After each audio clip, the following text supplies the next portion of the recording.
members of the public and to my colleagues both on staff and on council to this important meeting. We really appreciate you giving up your time to members of the public.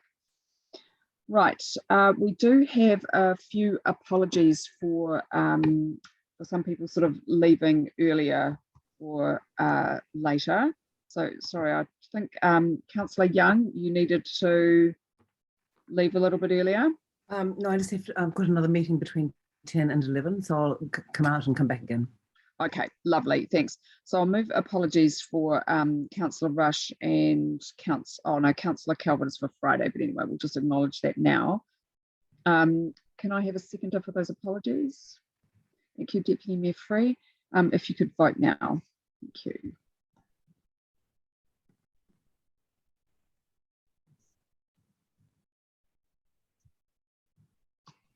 That has carried unanimously. Thank you.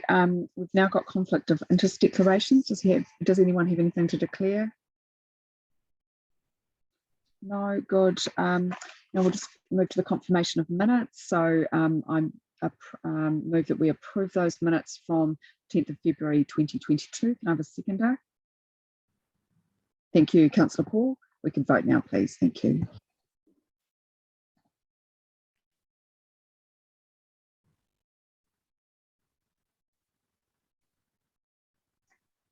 Just waiting on a vote from Councillor Fitzsimons. That's carried unanimously. Thank you. So there are no items not on the agenda and obviously no public participation because we're going to listen to submissions. And now we just need to note that we are suspending some standing orders for the meeting duration, just given the forum what we've got. So that is, so I'm going to move that we agree to suspend the following standing orders. That's 16.1 mode of address, 16.4 chairperson rising, 16.5 members to speak in place and address the chairperson, 16.6 priority of speakers, rules of debate, the entire section, 20.1 to 20.14, points of order, the entire section, 26.1 to 26.7. And we will reinstate all those standing orders for the duration of Friday, 11th of March, 2022. And we will need to agree that the meeting continues beyond 6 hours in accordance with the standing order 11.7. Councillor Paul, would you like to second that motion? Yeah, all good. Kia ora. So if everyone could vote, thank you.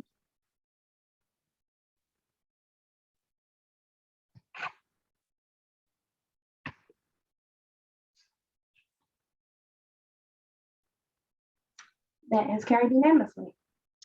Wonderful. All right, well, colleagues, I hope you've all got your run sheet in front of you so that you know which room that you need to go into. And obviously we'll be a little bit forgiving because it is a little bit complicated. We're sort of hip hopping around today. So if you could just now all go into your rooms and you've got facilitators and very much looking forward to today. We're going to get some great feedback. Kia ora. So Chair, we leave this meeting? Yes, so we're going to leave this meeting. Yep. Okay, right, cheers. Thanks.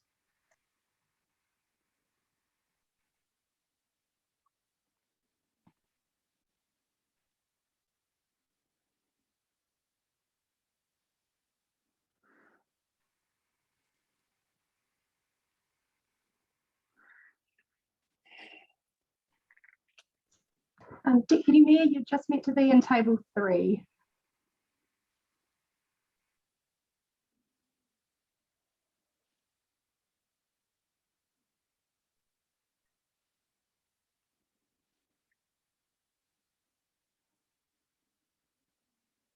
Okay, so we've got everyone here. Think so. I'm not sure I was supposed to be in this one. How do I find the other ones? Oh, and I thought, James, you are in the you right are in the. spot. Oh, I clicked on the link I was sent. Now I can see Fleur. Yeah, I was like, I knew Fleur was in there. Deputy Mayor, I'll send you the link again. Thank you. So you're just in another I room definitely from clicked on the link I 9:35. was sent for 9:35. Okay, one moment. Okay. We're just sorting ourselves out. Sorry, it is a little bit complicated today. We're just trying to make sure we hit the right people in the right place.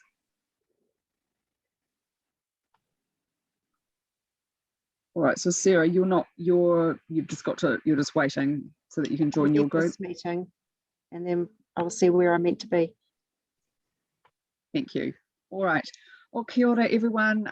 Again, a warm welcome to our public participants. Thank you very much for your time. Like, it is obviously a bit of tricky times at the moment, having to make submissions online and deal with a pandemic at the same time. What we just generally do for these sessions, they're 15 minutes long. We'll just get everyone to briefly introduce themselves, and then we will hear from each person in silence 5 minutes, and then we can have some discussion. So I am the chairperson of the committee. Kia ora koutou, I own a panel. I will pass on to Brent Slater now to introduce himself.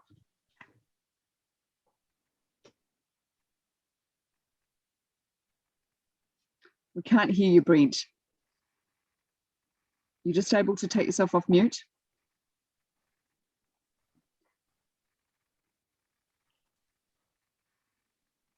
Ah, good.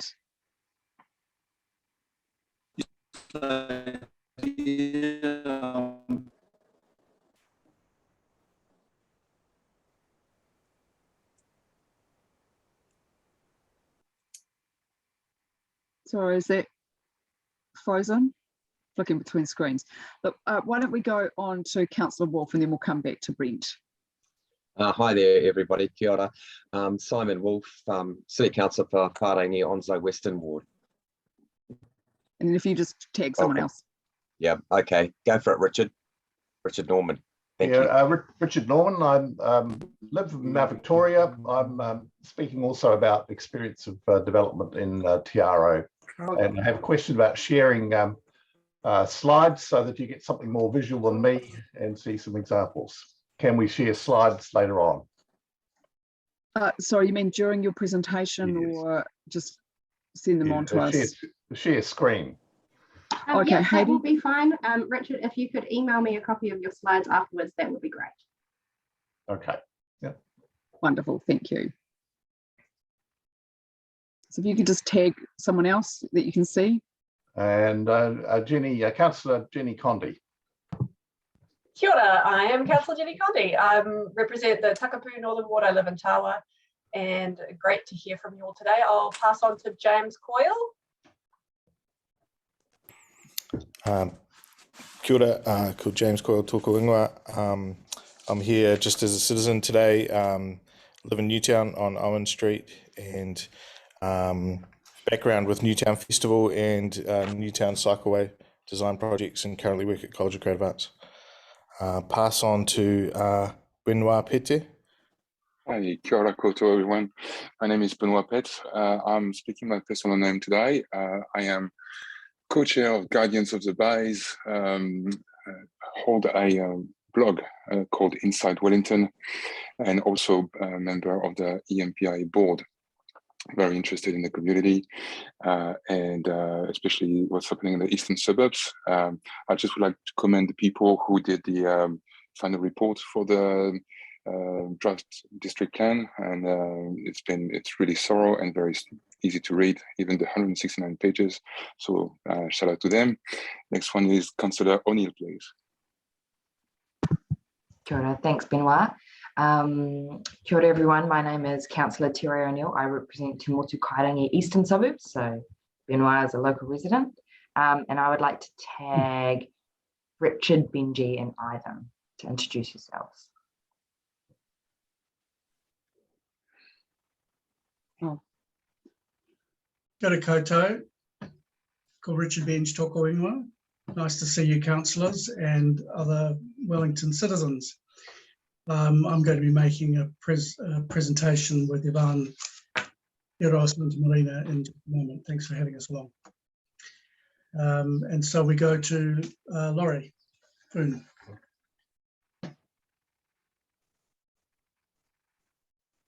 Kia ora tātou, ko Laurie Funaho, and I am the councillor for Pai Kawakawa Southern Ward, representing, the mighty Newtown, Brooklyn, Island Bay, Berhampore, Pūroro, Yes, and I would like to pass on to Councillor Jenny Condi. So I think Jenny's done it.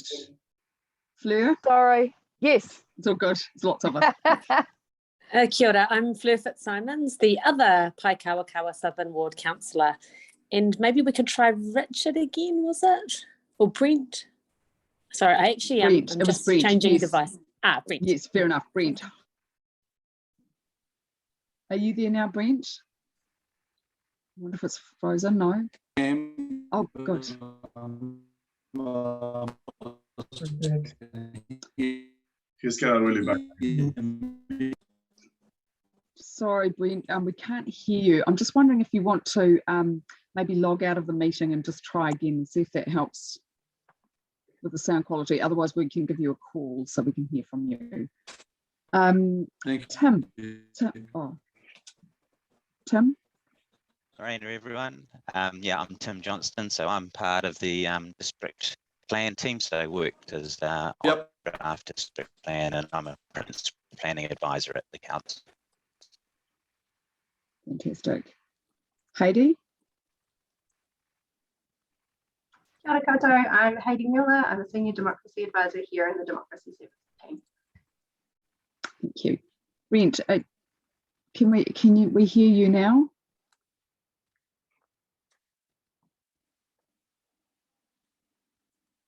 Is that better? Can you just speak, Brent?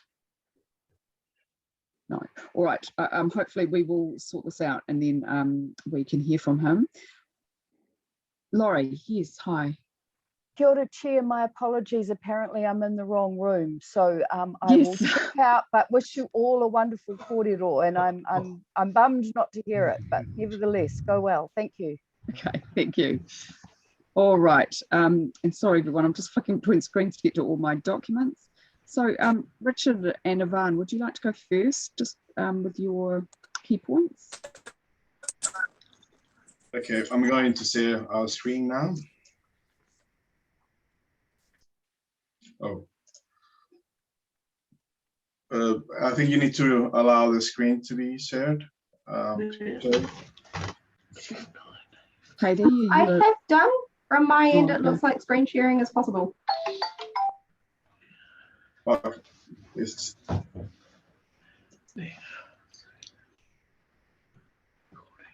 working. Are you able to email us anything that we could just look at as you speak? Was that, sorry? We have a whole presentation prepared. Can you email the presentation to us so we can have a look at it as you speak, or is that not kind of work? I don't think they can see you. Yeah, we don't want to hold you up because we've got 5 minutes. Oh, that's all right. That's all right. We'll get it sorted. We want everyone to have their turn. Should we try someone else and then? Yeah. Okay. Go ahead. While you work it out. Okay. James, would you like to go? Kia ora. Yeah, sure. How's everybody? You might be better off than we were. Sorry, I'll just. Sorry,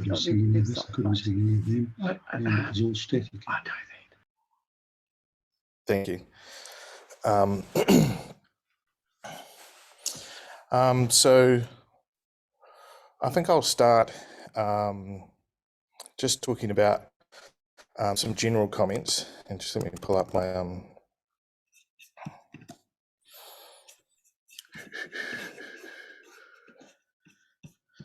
So I made a draft submission which sort of started as an overview and then went quite specific from Newtown, but I think it's good to note that I'll always pretty much be talking about Newtown, and that's my home and where my interest is and where I've worked a lot.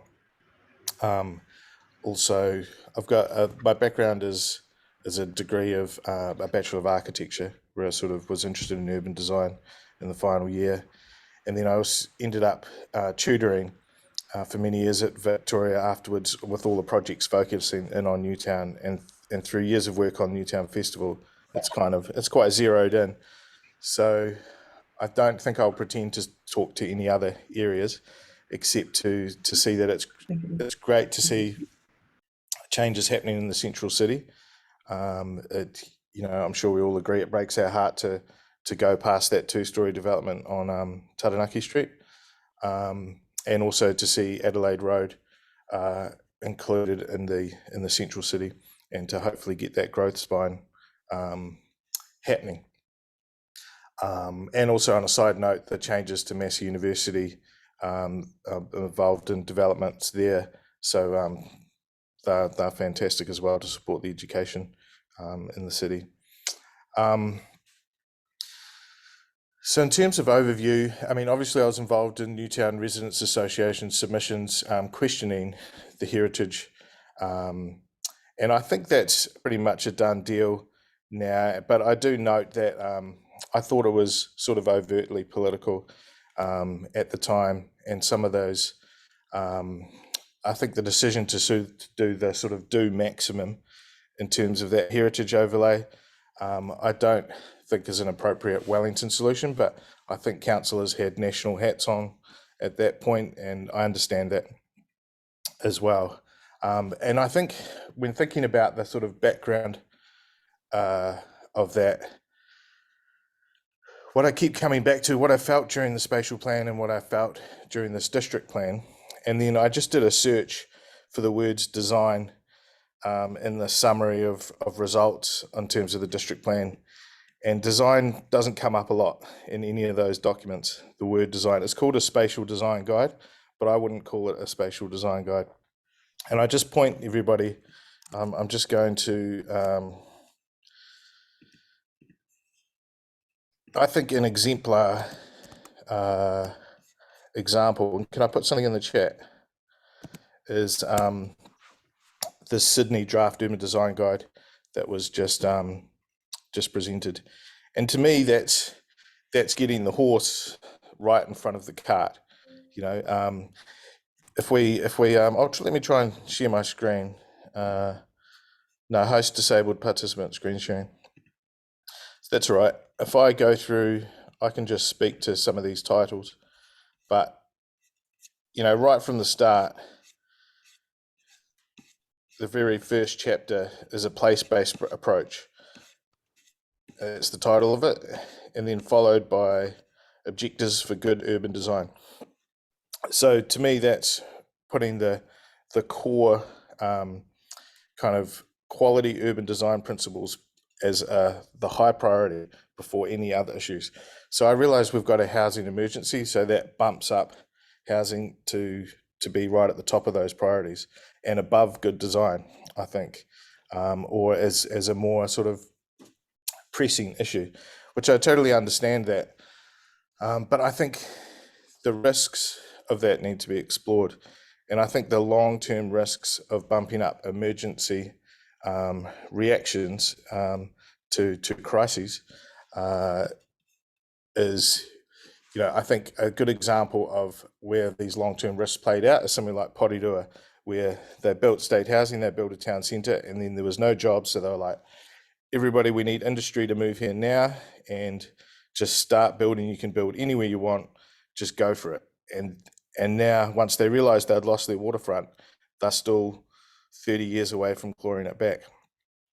So I think that's a good example of sort of knee-jerk reaction without a design guide in place. So I'd question that being the leading kind of highlights of any major document like this in terms of responses to crisis. And although I do acknowledge that the climate change emergency is a long-term crisis that we will face, and I think the Sydney Design Guide works with that really well. And I think if people are living in good places that respond to the environment, and I think the next chapter in the Sydney is projects start with nature, culture, and public space. And I think parks and recreation hasn't been done well in either plan. Like the town belt is leant on too much, I think, and should be discounted because it's not accessible.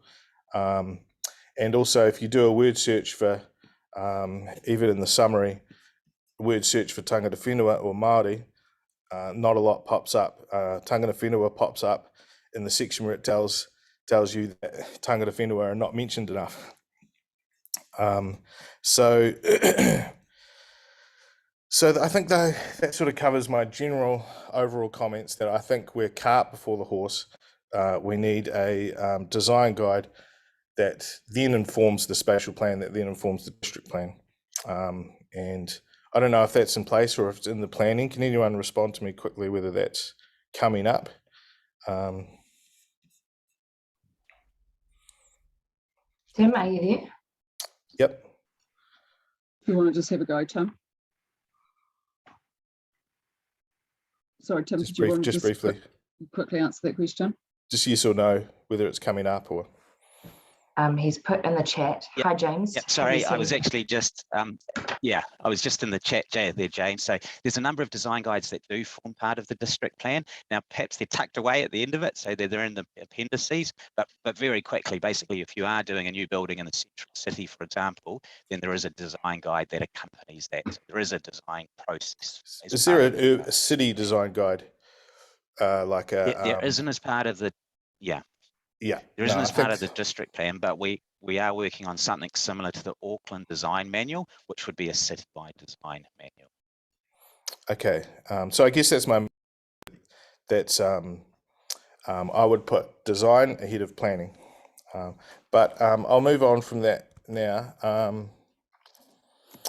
But please check out the Sydney document because I think it's awesome.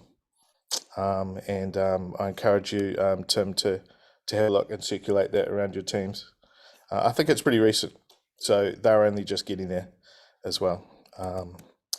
So just going into the detail of the submission, how long have I got left? Does anyone? Yeah, you've only got 5 minutes, unfortunately. So we've read your submission. Okay. So if you just want to maybe highlight a few key points. I think the detail for me is in Newtown, building heights. I think there needs to be a maximum height on single dwellings. Otherwise, I think you'll get people building over top of garages and accessing the views. So I think heights are good when it comes to multi-dwelling properties and density, but the demographic of Newtown is changing, and single dwellings could become a problem. I think the 20 meters building length doesn't suit the rhythm of buildings that are currently in place. Most villas and other buildings are around between 12 and sort of 16 meters long. So I think that 20 meters should actually be shorter. And then I think you'll have very little problems with adjoining villas if you've got a mix of typologies, because if you get the front yards correct and the length of the building, then you'll just tend to be shading the boundary walls, which don't have much windows in them anyway. So I think that needs to be looked at. Also, I think the gap between buildings is good, but my worry about that gap is that it's going to be a concrete jungle. So car parks will be prioritized. And I think that car park should actually not be the norm. And those areas need to have planting, really. Backup Paul Forrest's submission on connecting the bird migration across Newtown. But also in the Sydney Design Guide, it talks about route connectivity. So there should be a maximum distance of concrete, if you know what I mean, between a garden area. And it details that really well in the Sydney plan.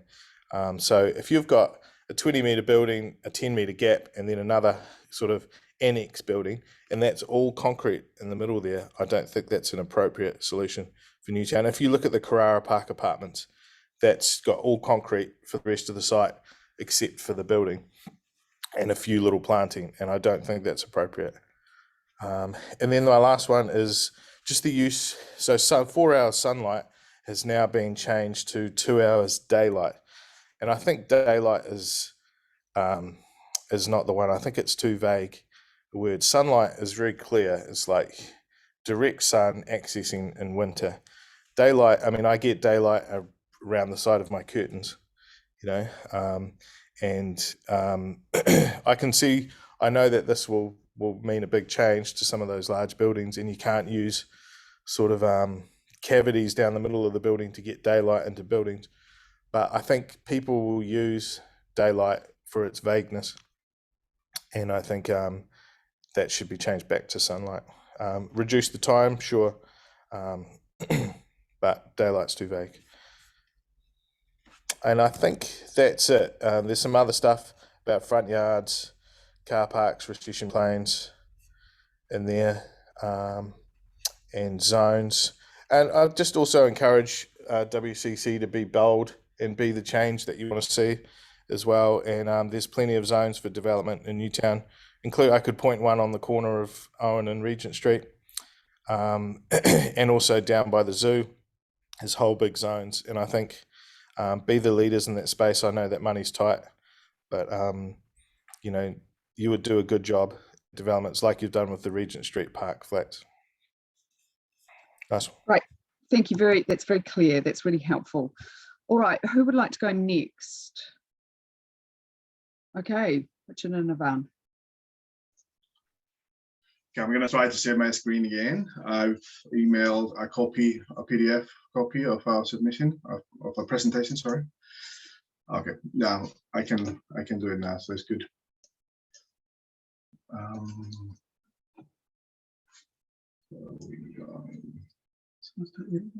Yep. So we're there. Okay. Can you see the picture of a group of townhouses, colleagues? On your screen? Yep. You can see that? Yes. So thank you. This is a group of 9 townhouses that consist at 33 Haropi Street in Newtown, and I'm Richard Benj, the chair of the body corporate. This group of 9 townhouses was built in 2001, and while they may look tidy here, a year ago they were discovered to be a leaky building, and the body corporate has been considering its options. This all is a story for Wellington that we hope is going to be a positive one. Now, aside from remediating a bad design, selling up and walking away, an option for the body corporate is to co-develop the property. And there are several examples of co-housing, and ones coming up in Newtown, in Wellington, elsewhere, and in New Zealand. The project we have in mind would return the homes of the owners under this model, and there's the potential to provide up to 40 units, between 20 and 40 units, at a time where we know housing in Wellington is greatly needed under our emergency. The vision that we want to work to is for a sustainable, inclusive and accessible neighbourhood built to exacting healthy home standards. It would include a build to rent component to include a diverse population of people who also use wheelchairs. Currently, in my professional opinion, there is little or no accommodation for disabled people who require and have the right to independent living. Now, 33 Haropi Street's currently in the residential zone, and we're requesting the Wellington City Council rezone this for medium density housing. This would enable us as co-developers to obtain the necessary yield to make our vision of a sustainable neighbourhood project viable. And there are buildings surrounding the property that provide height precedents for moving to medium density. And I'm now going to hand over to Ivan, who you've already seen on the screen. Ivan is our urban design and architecture consultant for the body corporate.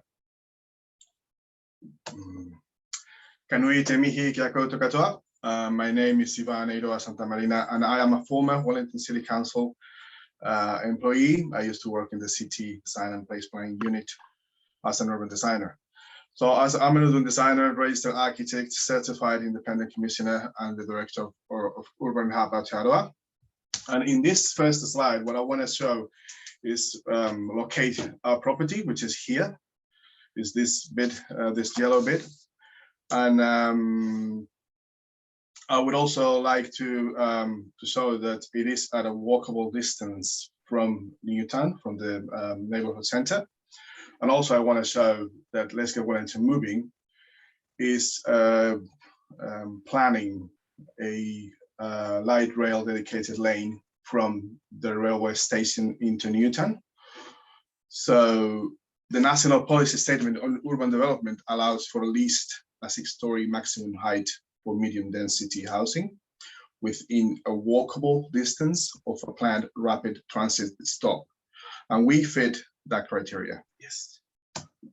So this is what the draft of the version of the Wellington District Council has for us, has a plan for us. And it includes 33 Europa Street into a residential general zone within the maximum height of 14 meters. It is a back section, so we don't have a lot of street presence, so there's little opportunity for a proper street frontage. And we are placed behind a character area, which is this area here. In the next couple of slides, I will show existing precedents to build up our case. The picture to the left of the screen shows the rear of the property and the existing height of the neighboring house to the north, this here. And the picture to the right of the screen shows the view of from Coromandel Street. So the building, will be somewhere around here. This picture here shows, to the left, shows Huropi Village, which is the one on the southern boundary. This is here, this development here. And it is a 21-meter high density development.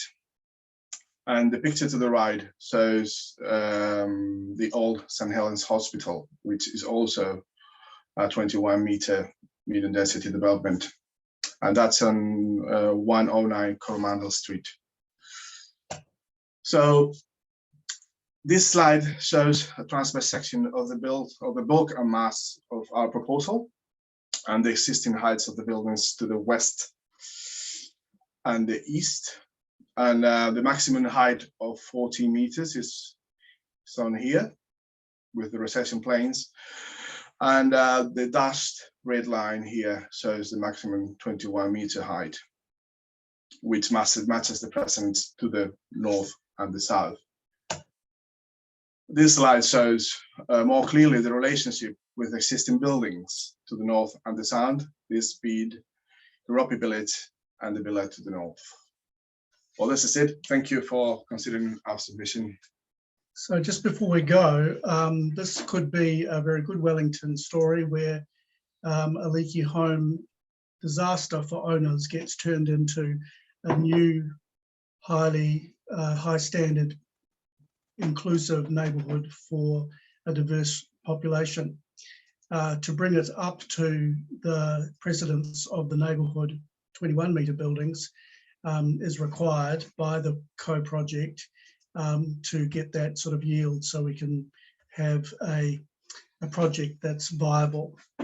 So a lot of you know me as Arts Access Aotearoa, and I work with disabled people, and I certainly know of the issues for my own friends and colleagues who just can't get accessible housing in Wellington. Ivan is passionate about accessibility from his international experience, and I think that we can really make an improvement in that area, but also in building something that's extremely high standard and inclusive neighbourhood for Wellington. Thank you for hearing us today. If you'd like to ask any questions. Thank you. So we'll just hear from the other submitters, and then definitely there will be questions, I'm sure, because it's okay. Thank you. James, very interesting. Right, Benoit, do you want to go next? Sure. Kia ora, everyone. Look, the submissions that I made was of twofold. One aspect was focusing on housing, and the other one was focusing on noise. On housing, it seems to me that we are indeed very adamant to address the housing crisis, and it's actually really important that we do so. If someone could actually mute themselves, please. Background noise. But there are a few considerations that I don't think we've really considered. One is, and I'm speaking from as someone coming from Europe who's seen cities who've ignored green areas and who've been struggling immensely to retrofit and re-inject green area in their fabric. So it is really, I think, important that we think about kind of mandatoring some green space to be baked into any new developments, something along the line of 10 to 15% of the area being dedicated to green space, just to ensure that we don't end up by trying to address one crisis, the housing crisis, in a situation where we have a concrete jungle, where biodiversity has no room, and where we don't get to, the air quality would actually drop because of lack of green space.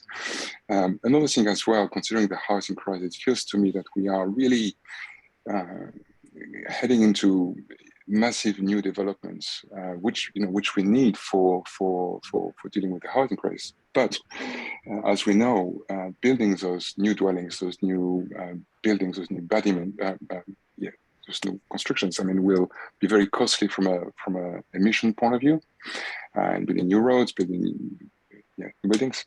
And I think it would be very wise to try to consider repurposing some of the office buildings that are sitting empty at night into housing, and not by saying, okay, well, being office during the day and homes during the evenings, but actually transform into homes by, and this actually could be enabled by what we've learned from COVID being, we've all learned to work remotely. This is what we're doing.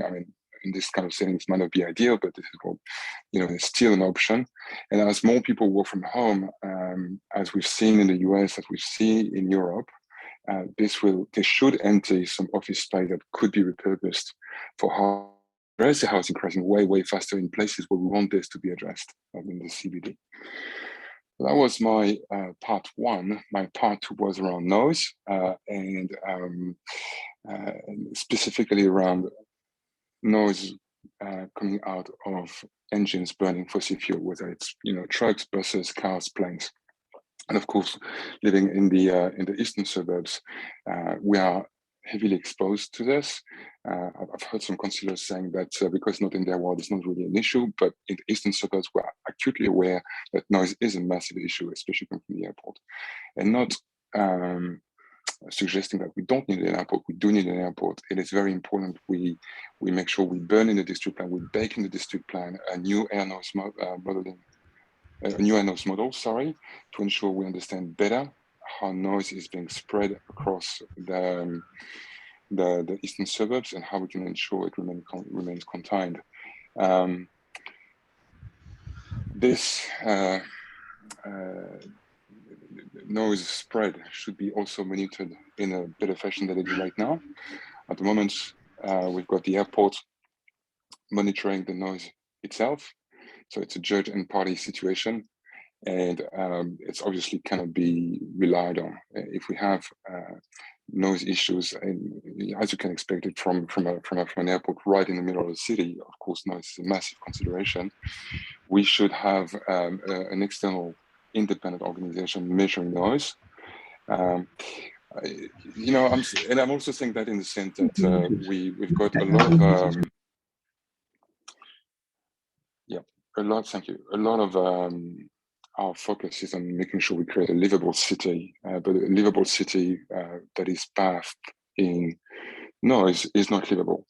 And I note that the district plan is calling out the fact that noise is a super important factor in adverse health effect. We understand it now much better than we used to 30, 40 years ago. So whatever we do, whatever we build, the noise has to be a first factor. And I'll finish on this by tackling noise coming out of engines, whatever they are, boats, trucks, buses, and planes and cars and everything. We are trying to tackling the climate crisis. So yeah, I think if we put it at the heart of all our consideration, if we make sure that noise is right in the middle, we ensure that we build the livable city we're after, and also take a step in mitigating climate change. That was me. Thank you. Thank you, Benoit. And I definitely found your submission interesting on this point. So we'll need to think about that quite carefully. Right, Richard, would you like to go next?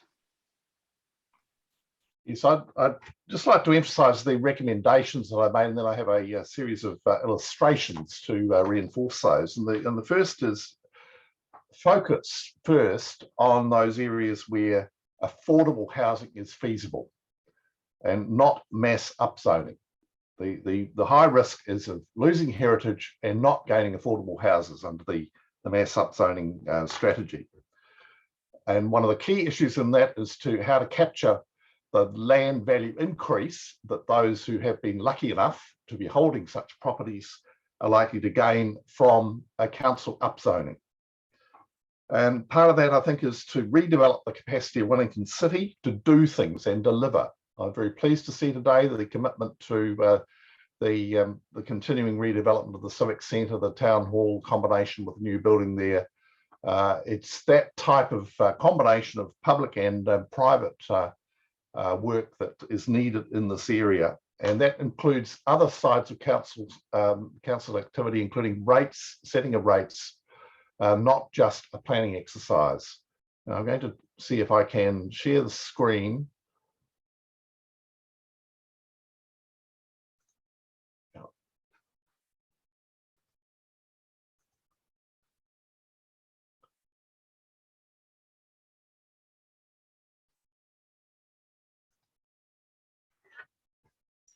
And here's an illustration from Napier. I went to what was the little bit that was left of the Art Deco Festival a few weeks ago. And on one of the walls, this poem from Peter Wells, who was one of the founders of the Art Deco Trust with his film in 1985, The Newest City on the Globe.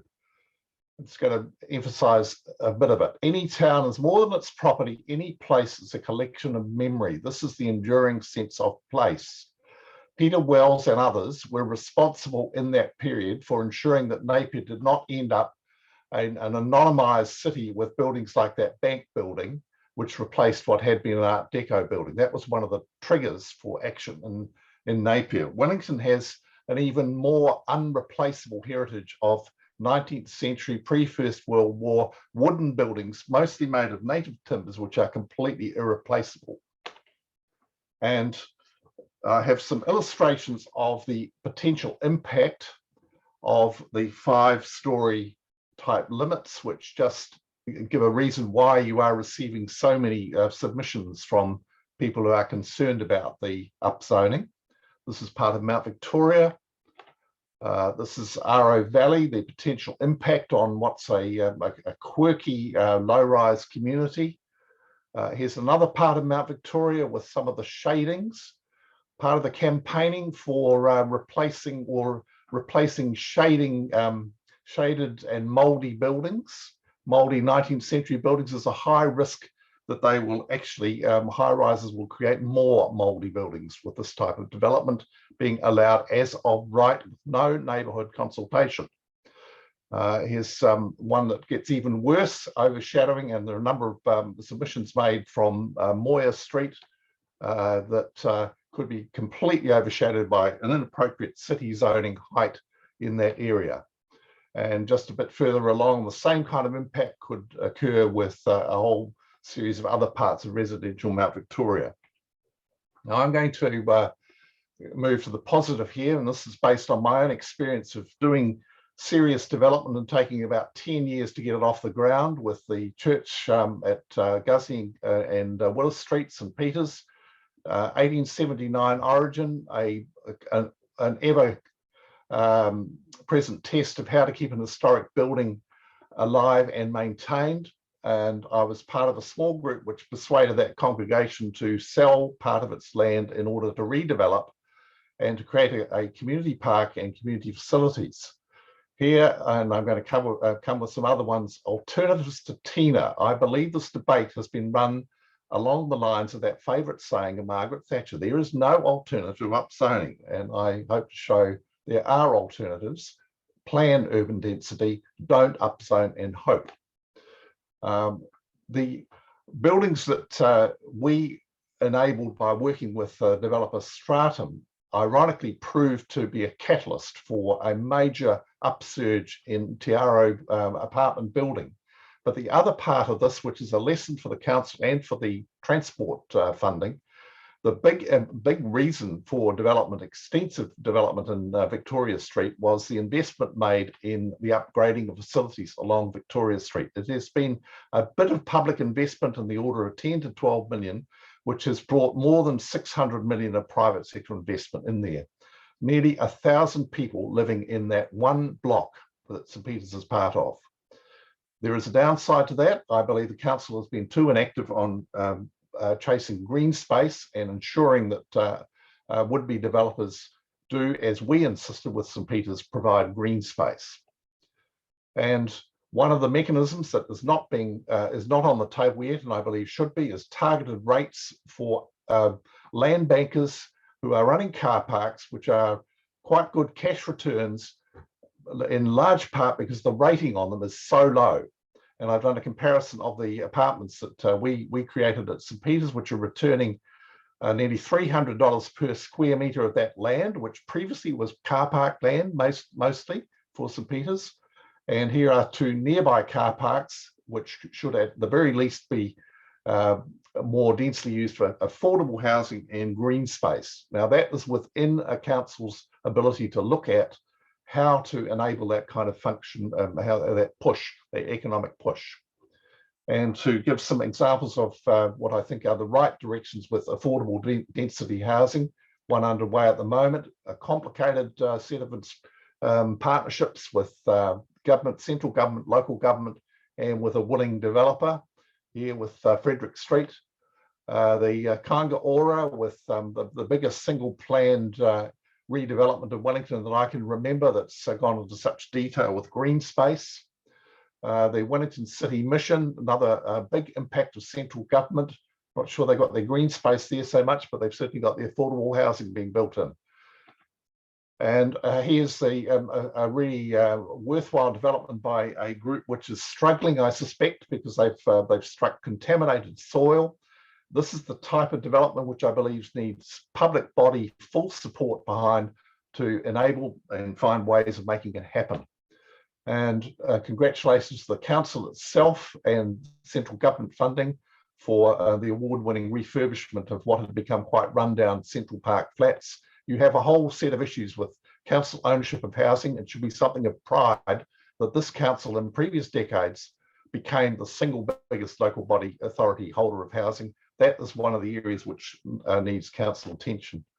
And to finish my presentation, there's a group of us who formed Live Wellington because we've been so concerned at this rush to deregulate and that there are alternatives, of which that I hope is still on screen, of Newtown planning is the most detailed an initiative from people in that community, and particularly those connected with the Newtown Fair Council, councillors. These are the kinds of resident initiatives that you should be backing and getting behind and putting the resources in to develop schema that can actually become economic and feasible. Thank you, Richard. Sorry, did you send that presentation through to staff? I have, yes. Okay, great. No, it'd be good to have that on record. All right, and Brent, let's hope that your tech is working. Keen to hear from you. Are you there, Brent? Yes, I can hear the conversation quite clearly. Wonderful, and you are now clear. Thank you. We look forward to hearing what you've got to say. Okay. My main topic of conversation today is the SNAs, and we see that council are seeking to impose SNA impositions on private property owners in spite of, in my view, having no clear authority contained within the RMA to do so. And I refer to Hugh Rennie, an eminent Wellington QC, who has sent a submission in this regard, and he regards these SNAs effectively as illegal. He says they don't meet the requirements of policy 23 of the regional policy statement, and to be classified as having significant biodiversity values, an indigenous ecosystem habitat must fit one or more of the listed criteria, which they don't. The schedules in the draft plan are not a correct implementation, and if adopted will lead to years of legal dispute and delay the adoption of valid processes, according to Hugh Rennie QC. And he goes on to say that the RMA from which you're taking your authority to do this is about to be dismantled by the government, and that's going to cause further problems. So that's my first comment. The second is that that there are strong, cogent objections from those affected, as evidenced by the roasting that the mayor received when he went to a local meeting at the Kandala Town Hall. Thirdly, no mention is made in the backyard taonga booklets to residents of the expropriation of property owners' rights under the imposition of the rules and regulations.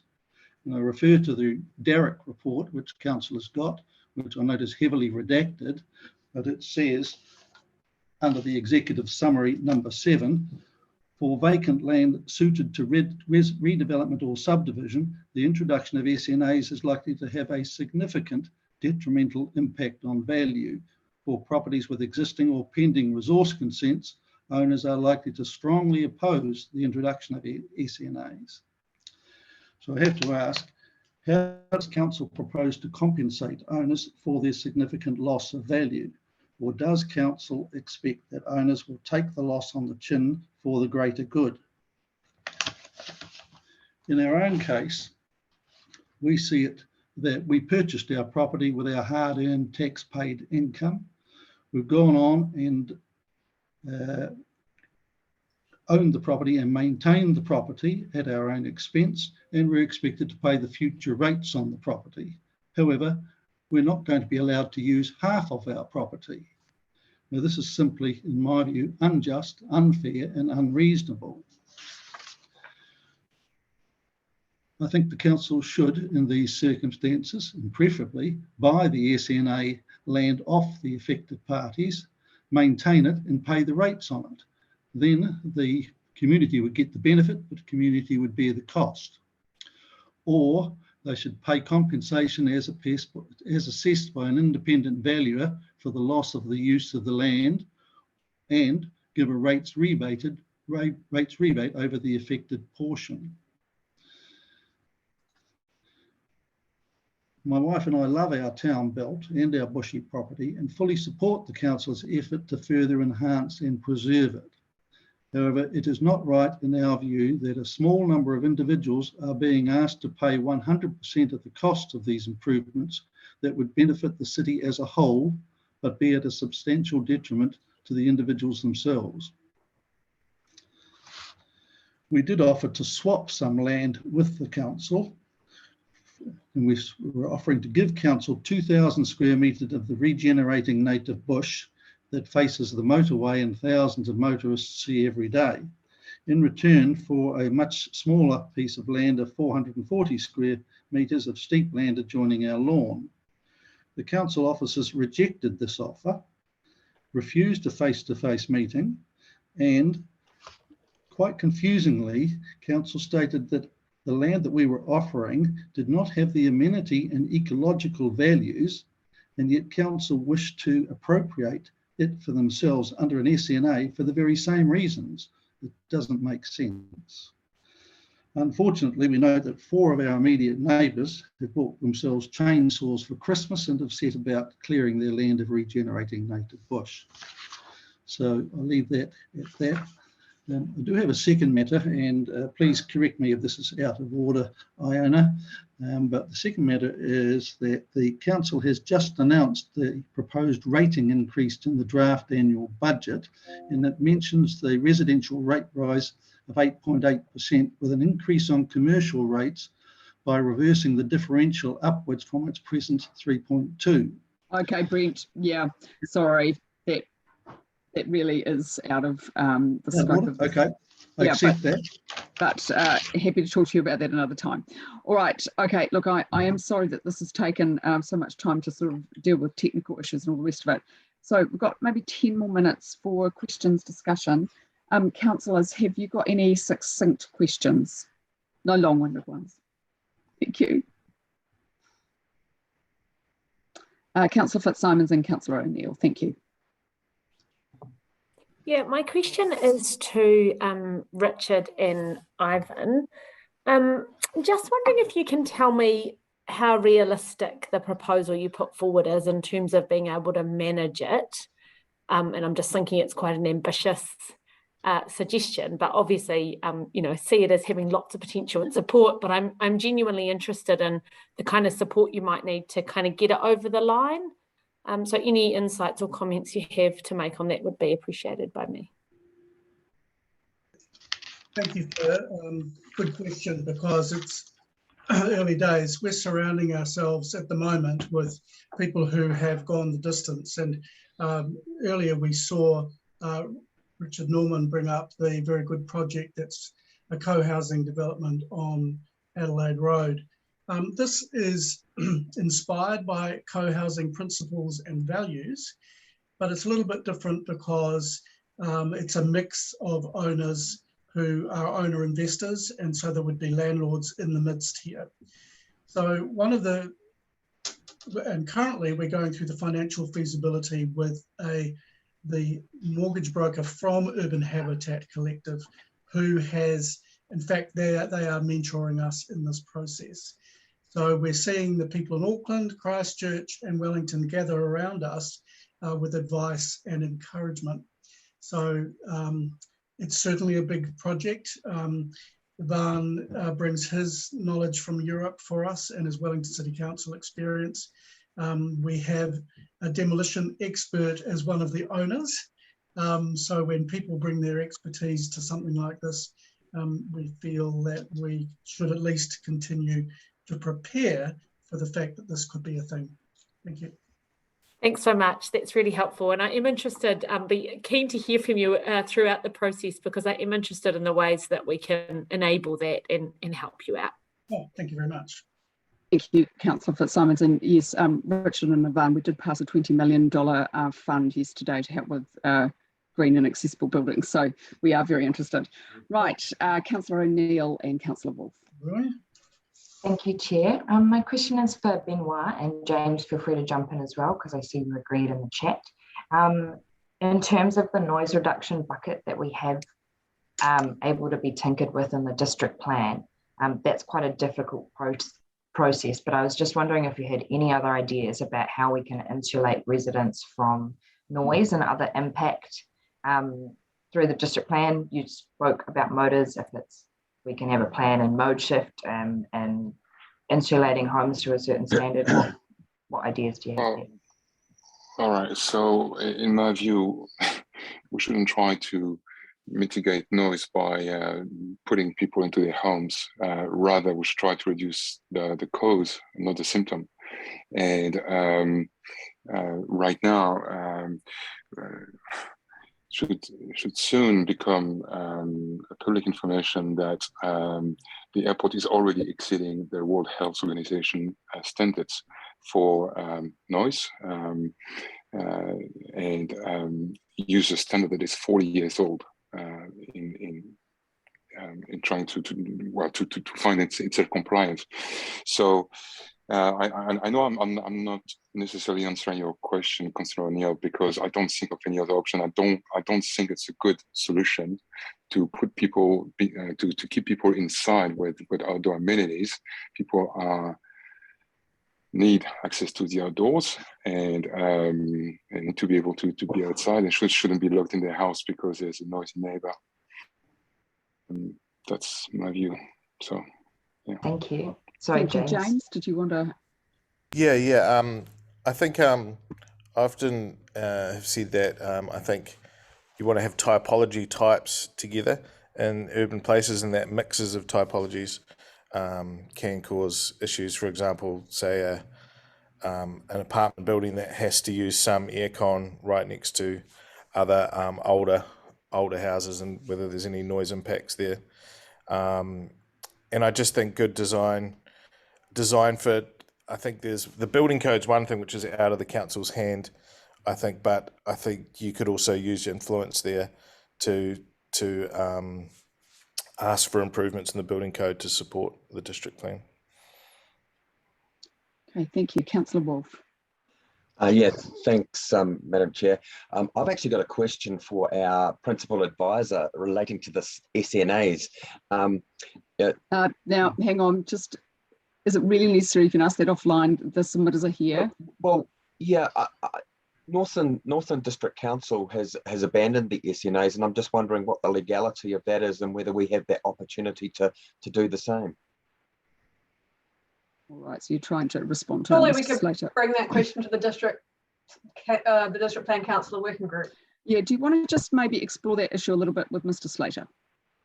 Okay.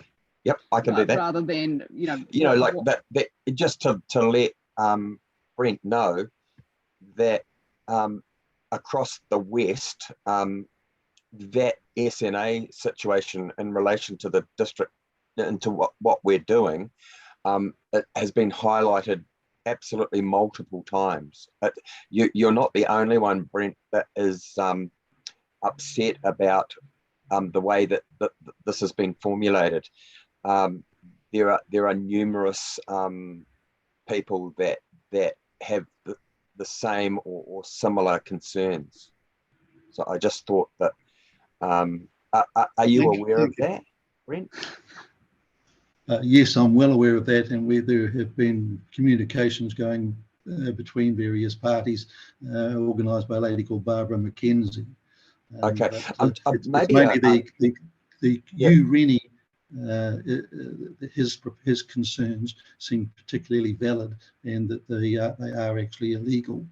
And if they went to court, council would probably lose, and it would be a lengthy, complicated proposal. And we would certainly be taking you to the Environment Court, but we do not wish to do so because we think it's quite a good idea.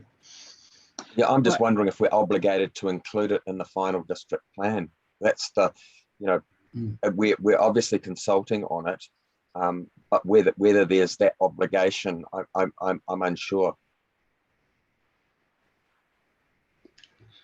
Thank you for exploring that possibility. Yeah, so Councillor Wolf, do you want to just talk to Mr. Johnston over sure offline? Yeah, I can do that. Also, we'll be discussing it at the working group. So thank you. Just last question from me, from Richard. Just make sure everyone's got their. So I'm really interested. This development that you did, is that reasonably affordable? Given it's a good site. That you helped to facilitate. Yeah, the one bedrooms are currently in the 600 to 700,000. It's mid-range. It's not Willis Bond specialise in the real top end of the market. It is in the area that is similar to what council's seeking to do with key workers. I think they're kind of rentals are more like that. This is not social housing end. And for those, you need to go for a combination of central government input and the local government work on the council social housing or the city mission or the Frederick Street type development. And just one supplementary, do you have any sense of how much it would have cost extra to make the building to a high level of code in terms of earthquakes, a higher level of code for accessibility and environmental outcomes? No, okay, so that would be Mr. Stewart who would know that. That's right. Right, okay.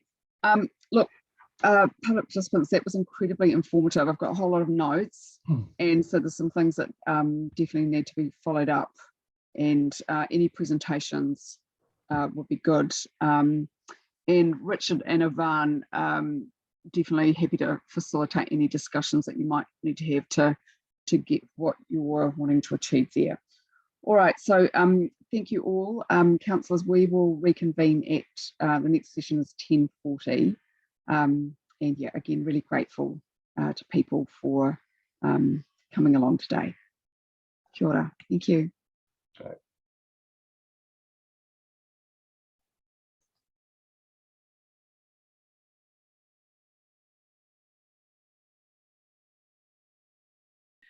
Coming along today to share your views on the district plan.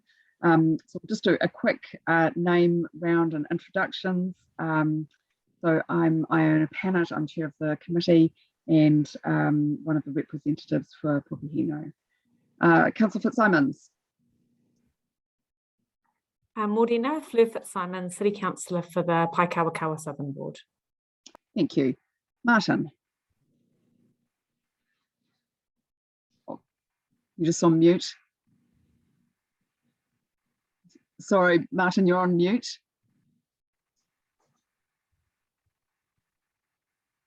Is that all right now? Yes, that's great. Thank you. Oh, thanks very much. Sorry about that. Yeah, it's Martin Jenkins representing residents of Kandala, friends of Kandala, just on the Kandala village, basically, on retail. Thank you. David. Hello, my name is David Edmonds. Can you hear me clearly? Very. Right. Thank you. Daryl. My name's Daryl Lay, a property owner here in Nio. Great. Thank you. Andrew.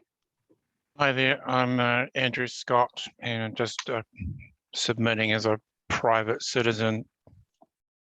Fantastic. Never just a private citizen. Simon. Hi there, Simon Wolf. I'm a city councillor from the Whārangi Onslow Western Ward. Welcome, everybody. Terry. Kia ora, everyone. I'm Councillor Terry O'Neill, representing Te Motu Kairangi or the eastern suburbs. And Heidi. Kia ora, everybody. I'm Heidi Mueller from Democracy Services. Wonderful. That was quick. Right. So everyone, I just will put the timer on just to make sure that we've got plenty of time for questions and discussions. So everyone will just have roughly 5 minutes to do their speech, and then there'll be questions and discussions afterwards. So who would like to go first? Oh, okay, Andrew, go for it. Thank you. Yes, please. Yeah, because I've got to leave a little bit earlier. But so I'm just submitting on a single issue, which is the significant natural areas, and I'm not affected by this by these new rules, but I was struck by the all-encompassing aspect of them, and I've actually got. I wouldn't mind sharing my screen as an example, if that's allowed. Is that all right? Absolutely. Thank Cool. you. So I think here we go.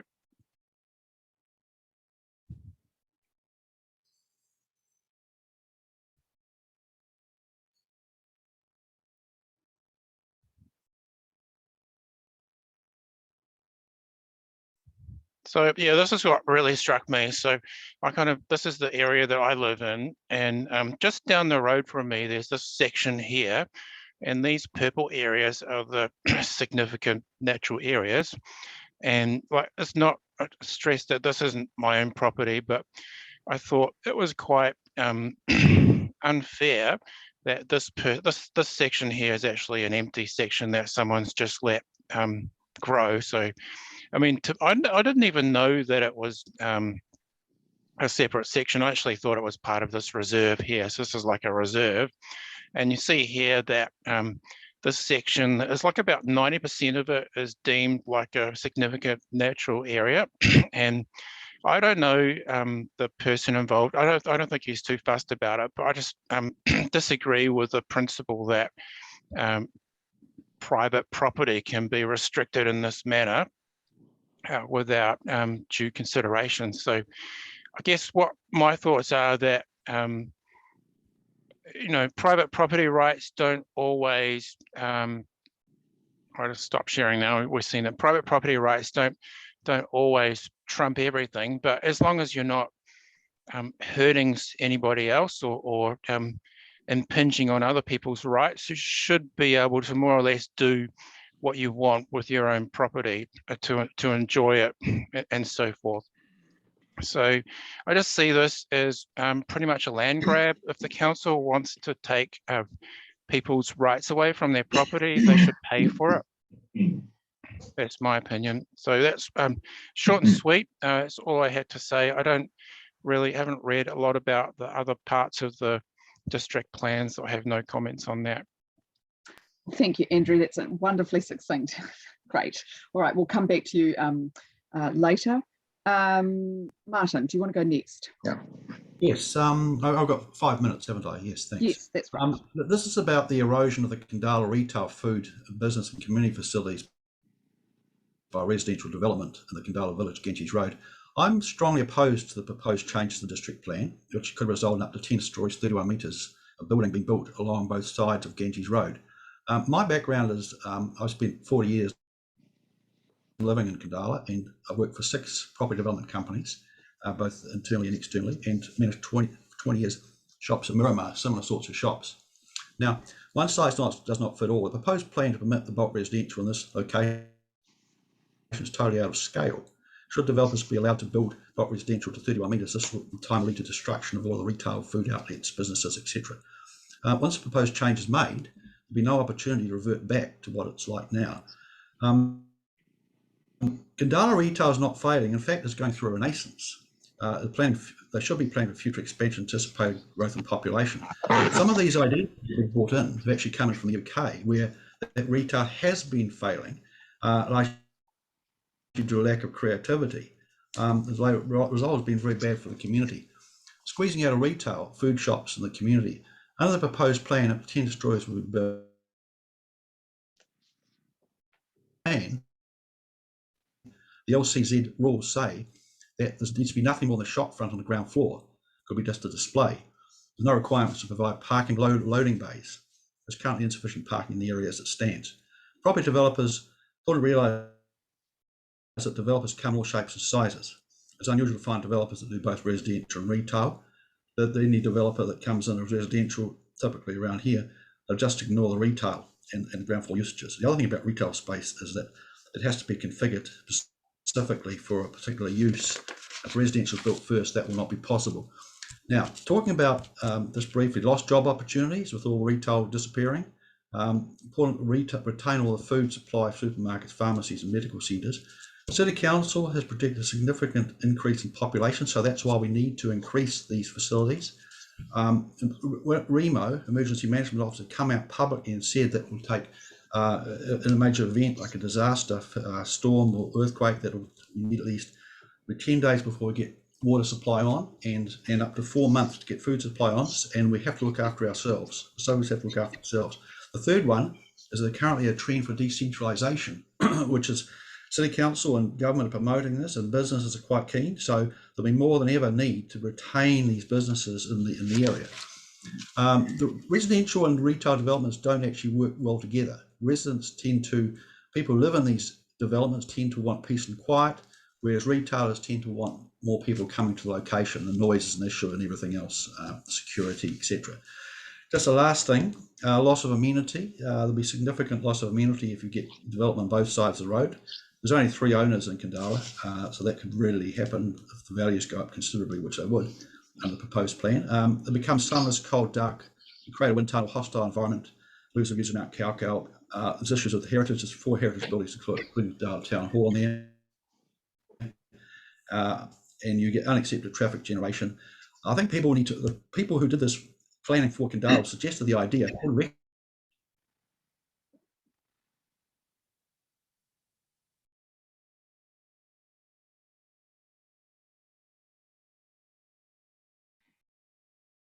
Martin, are you still there?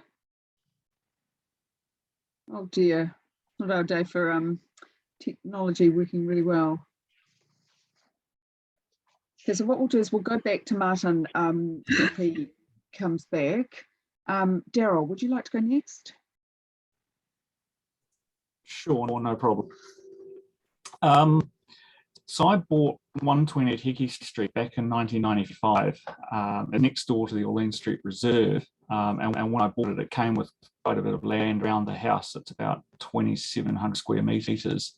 So part of the appeal was bush in the area, being to the reserve, couldn't be built out, all that sort of thing.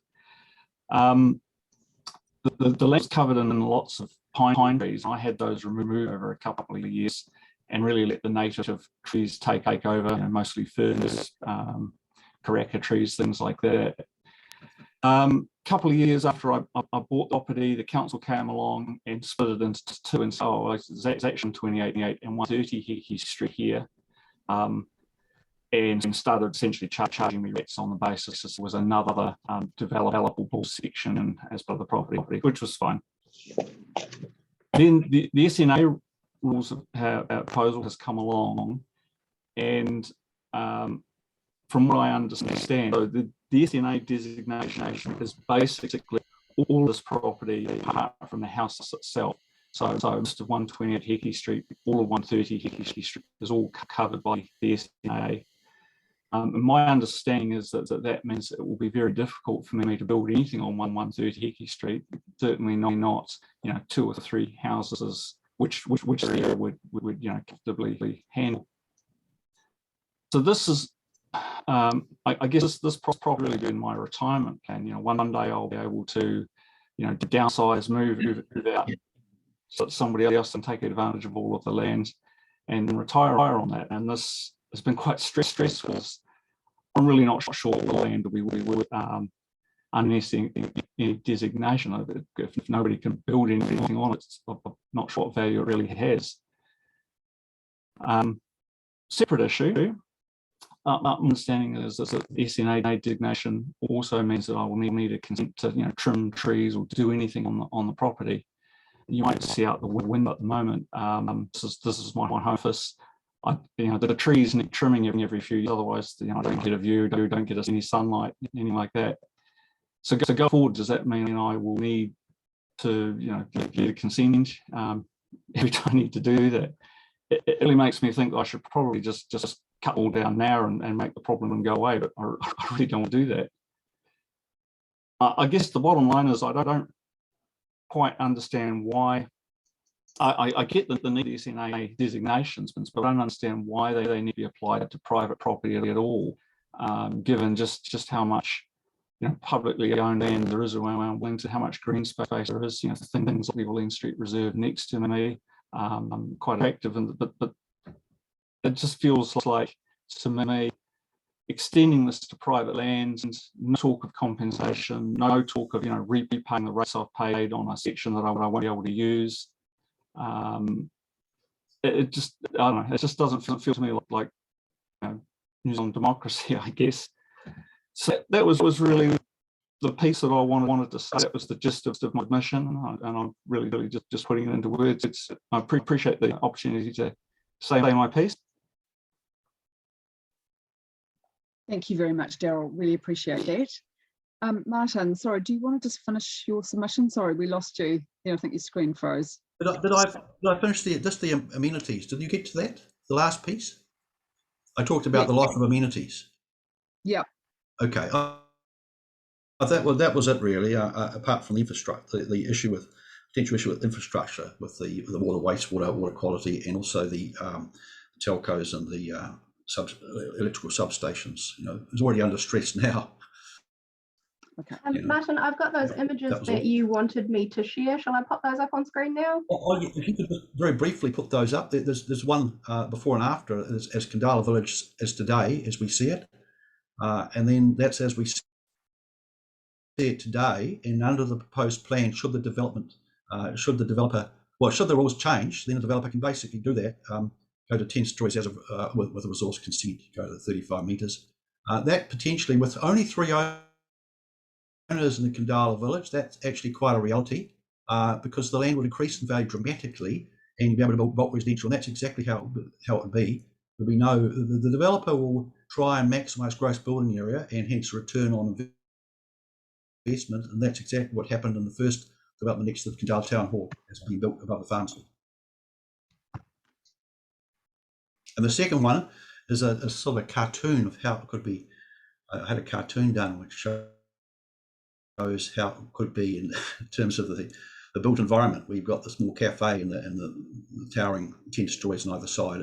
It just, from a development point of view, it makes good sense, cheap land, and do a big development. But from the village and from the community, in actual fact, what we should be doing is looking to expand that area for the growth and other reasons I gave in the presentation, for the future resilience and for decentralisation, etc., rather than sort of like having that happen. The developers will do that, will go that way, because they're not generally into the residential. They don't generally pick up retail. Retail dates quickly. You've got vacancy. It's not really in their area. It's more complicated, a lot more complicated than residential. People just fall back to residential. It's nice and neat, relatively easy. Yeah. So thanks for that opportunity to say a few words. This is also the same around some of the other centres as well. Other strip shops that have been you know, around Wellington, the original strip shops, and then the supermarkets and the service stations took over. But the, you know, in the old days, you'd have, like Miramar had 20 strip shops, and every corner would have a strip shop. But that's could be the same for a number of other ones, that if they just get, so look, designate residential, that's just the default position. Nice and easy to finance. Yeah. Okay, thank you. Okay. All right, David, thank you. Sorry, you're still on mute.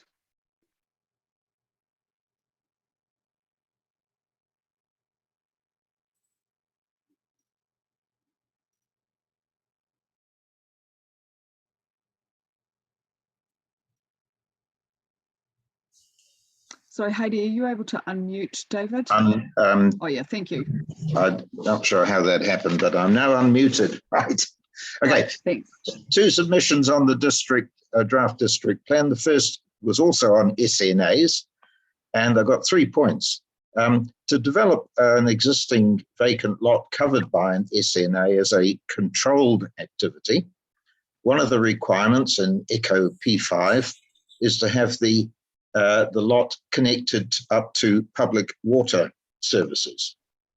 I've got 1 vacant lot, 6 the Riggy, and it has on its title that, and I paraphrase here, if a residential development is undertaken on this lot, then it's the responsibility of the owners to connect it to the water services. So I therefore trying to seek dispensation from the requirement of Eco P5 for this lot with regard to the water services connection, as I strongly prefer its future development to go ahead as a controlled activity rather than a restricted discretionary activity. That's my first point. Second point, the integrity of the SNA coverage of private properties in the plan would be enhanced if it was made more precise. And for example, in the case of the vacant lot I referred to there, the SNA coverage also includes an existing garage, a driveway, and a footpath, but it excludes contiguous bush-covered areas on several adjacent properties. Surely an SNA coverage should be governed by ecological rather than cadastral boundaries. My third point with regard to SNAs is as follows. I've got some preliminary plans for a house on this vacant section, which is suitable for the topography and the shape of the site. And I've shown that on the plan I submitted as part of my submission. And what I'm seeking is that that part of the vacant site be removed from the SNA coverage. Now, what I'm proposing here, I guess, is something which I think could be used to the council's advantage. There's been a lot of opposition to the SNA coverage, and we've heard a couple of those already in the session. But by tailoring the SNA coverage for individual properties, such as I've suggested for this one, it would make the proposed SNA coverage much more palatable to the affected ratepayers. And I urge the council to do that. Rather than have blanket coverage, it's homed in on the specific sites. Right, the second topic I made a submission on was with regard to view shafts. I think I might have been the only person to do so. And my concern is that the plan, there's nothing in the plan which deals with the removal of existing intrusions into those view shafts.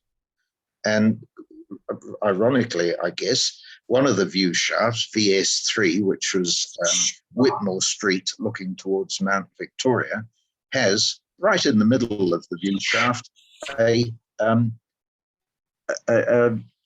line feeding a street lighting. And if you look a bit more closely, there's an unused power pole and a jumble of overhead wires adjacent to the old High Court building.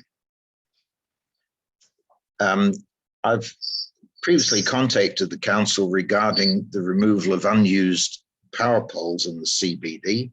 There are actually 6 in the general vicinity of the Supreme Court, old High Court buildings. And there's also a couple in front of Midland Park, for heaven's sake. But the response I've had from the council is essentially fobbed me off along the lines of, well, we've got to find out who owns the power poles. And even if they belong to us, we would only put them on a priority listing for removal, depending on safety concerns.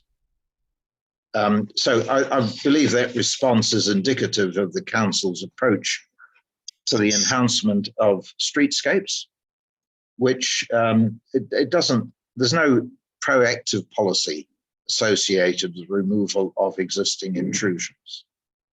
And sort of finale here, I'd say that good urban design requires attention to the appearance of streetscapes. They can contribute to a greater sense of place and city identity.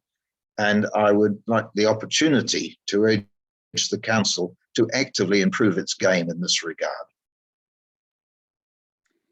David, you've been very consistent on this point. I was going to say you've heard this all before. Yeah, I have. So we have a newish city planner. I was just thinking we need to engage with him. All right. Okay. Yes, look, thank you. please do, councillors. Thank you very much. That was very clear. Right. So councillors, we do have a good chunk of time to have discussion because people were so succinct. Councillor O'Neill. Oh, sorry, you're on mute. Oops.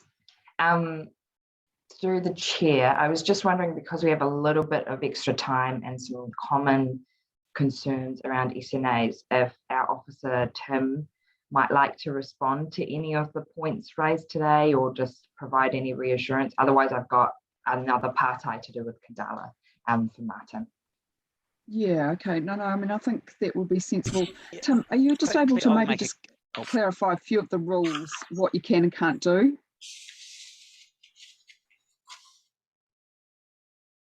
Yep, I'll do 3 very quick points because I know it's a hot topic, needs to be lots of discussion.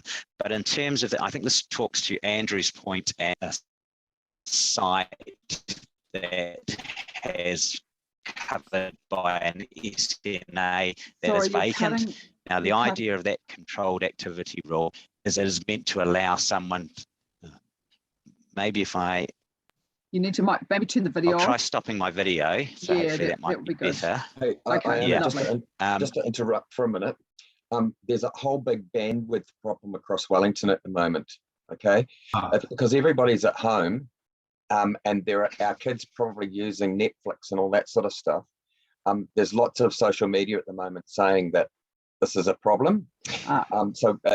Yeah, we just have to persevere, but just so that we understand it's not actually our respondents.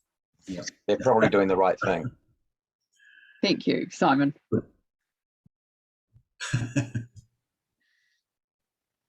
Okay, let's try again. I'll go very quickly then, and hopefully you can hear me. But the idea with the controlled activity rule is that someone who owns residential property should be allowed to build a house on that, even with an SNA. So a controlled activity rule means we must grant a reasonable consent. So just, there is an understanding there that we can't blight a site. In terms of the rules, Daryl, you can trim trees in front of your windows. There's a clearance zone around houses that allow for trimming. Just the last point I'll make is we've had a lot of submissions about the rules being too tough. We are looking if we can make them more flexible. So we understand people need to maintain their property. I'll probably leave it there, Councillor, because I could go on. Oh, no, Tim, this is actually incredibly helpful. So Daryl can take care of his retirement issues. In other words, he should be able to build a house there. But could I ask about you can build a house, you can trim in front of your windows. Okay, that's helpful. Martin, sorry, David, did you want to just? Yeah, I was just asking, could the rule regarding the use of the controlled activity only if the section has existing water service connections be reviewed? Why is there a need for that? Yes, it can be reviewed, and certainly if that was in your submission, we'll have a look at it. The Yes, reason it was put in there was because that's, yeah, in that case, yes, we'll have a look at it. Yeah. It just makes it. And actually, my last point to all of the SNA people is, have you taken us up on our, maybe if I finish here, obviously there is an offer of a site visit for people with the SNA, so we can actually check things on the ground. Yeah. Tim, that's incredibly helpful. So hopefully people will take up that offer if they find that helpful. Councillor O'Neill, sorry, you had another question to ask of Martin. Thank you, Chair. My question is for Martin. My mum lives around Agra Crescent in Kandala, so I frequent that area. Yes. And I was just wondering if you had any ideas to both increase the density in that town centre while encouraging a vibrant business and, having maybe would mixed models of housing help, would strong design guides help? What would you like to see, I guess, for the future of that town centre for areas that aren't heritage? That I'd actually like to see the planning code or the zoning enhanced logically along the road to up to Everest Street. That could be zone, could be accommodating sort of retail, and also along Decker Street. There's some logical progression that over time, over the short, medium, long term, that someone should look at. Now, obviously, with this current situation with the proposed district plan, there's under the LCZ Rule 10 proposed, it's only saying that the retail, they need to provide no more than a shop front. Now that's Rule 10 proposed. And I've spoken to one of the planners at the council who's agreed with me. They said, yeah, this is potentially quite devastating. So the idea of ensuring a entire ground floor is retail or something similar will help go part of the way. But certainly what normally happens in overseas cities that I've been involved with is you're looking to expand the town centre as the population grows and it develops over time. And the supermarket and there's every other type of retail shop there, and it's really looking for, who knows what's going to happen in the future, but the idea of just not allowing the businesses or the retail is just so far off the pale. It's no fun. It's back the other way. And residential they have this trouble overseas, and typically in the UK where they basically, there's a retail township sort of has issues, and they go, oh, well, we just can't think of any other ideas. Oh, let's put retail in there, and at least the demise of the community, because not only in our town centre do we have, in Kandala, we have retail food, but we have very important medical practices and also pharmacies and for the disaster and the community with the halls and the meeting places. That Kandala Town Hall is significant for the emergency preparedness and things like that. Thank you. Councillor Wolf, did you have any questions? No, okay. Martin, could I just explore the issues around the town centre a little bit more? So I was interested in your perspective, given you have a property background. Yes.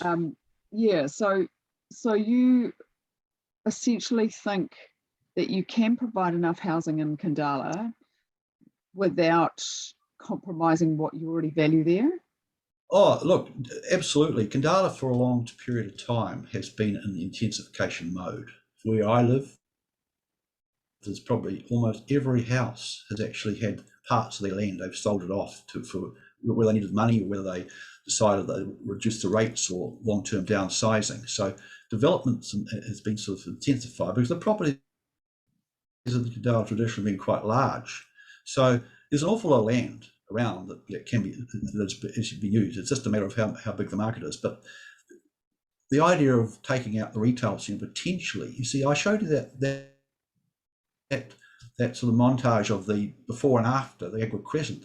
Developers, the way they work is when they pay extra size, it's all a development financial model, and it's obviously the land and the construction, consultants, finance, and etc. The development margin on top ends up the capitalised value and the development profit. But the thing is, when you look at that diagram that I showed you, that's the envelope. That's the maximum gross building envelope. Actually, it's there based on what the district plan will allow once the 10 stories goes up. Now, the developer will look to optimize that. So that square box-like structure, potentially for a greedy developer, will want to maximize return on the investment. And that's the issue. Now, if you look at the one development that's been done recent times in Kandala next to the town hall, above the pharmacy, or next to the pharmacy, above it, they actually applied for a consent for apartments. They got the consent. It was a modest development. And then when they got that, they decided, well, hang on, we can get more. They went back to council and they went for the maximum. So now it looks terrible. It's a bulky box-like structure. It's unsympathetic with Kandala Town Hall. And that's what happened. It's to do with the dollar. It's the money. So that's what you've got to, we just need to protect the businesses and the shops and retail for future generations, in my view. I've been on both sides of the equation. The wrecking ball goes through the place pretty quickly once the values go up. And the values will go up once the zones change, or shall we say district plan that was approved. Of course the value goes up because it's highest and best use residual land value, and you'll get be able to build a lot more on those sites. And the people who've got them now, and the 3 owners, will just sell them. And then the developers will come in, the residential developers who aren't actually involved retail, and they'll go, we'll put a token amount of retail on the ground floor because under Bill 10, we only need a shop front, and then that's it. Over time, but it's only 3. I mean, the right-hand side next to the Kandala Library, that will be quick. That is the trust that owns that will be gone flash. So I think one needs to be very aware of the practical aspects of this. Now, the other thing, as I may mention, is that once let's say we built a residential, let's say 10 stories on 1 or 2 of them, then we've got the ground floor, and let's say we leave it for retail, so we're going to lease it. Well, the reality is, if it's a box structure and it's not configured, it's very hard to lease retail unless it's designed for a potential end use. The other problem is with the actual economic model is if you build that, then you find that the new development, the rents will be so high no one can pay for it. These local businesses won't be able to afford that sort of rent on a new development. It's not like Double Bay or something like that, Yeah. And as you'll know, we have to do some of this upzoning because of the MPS.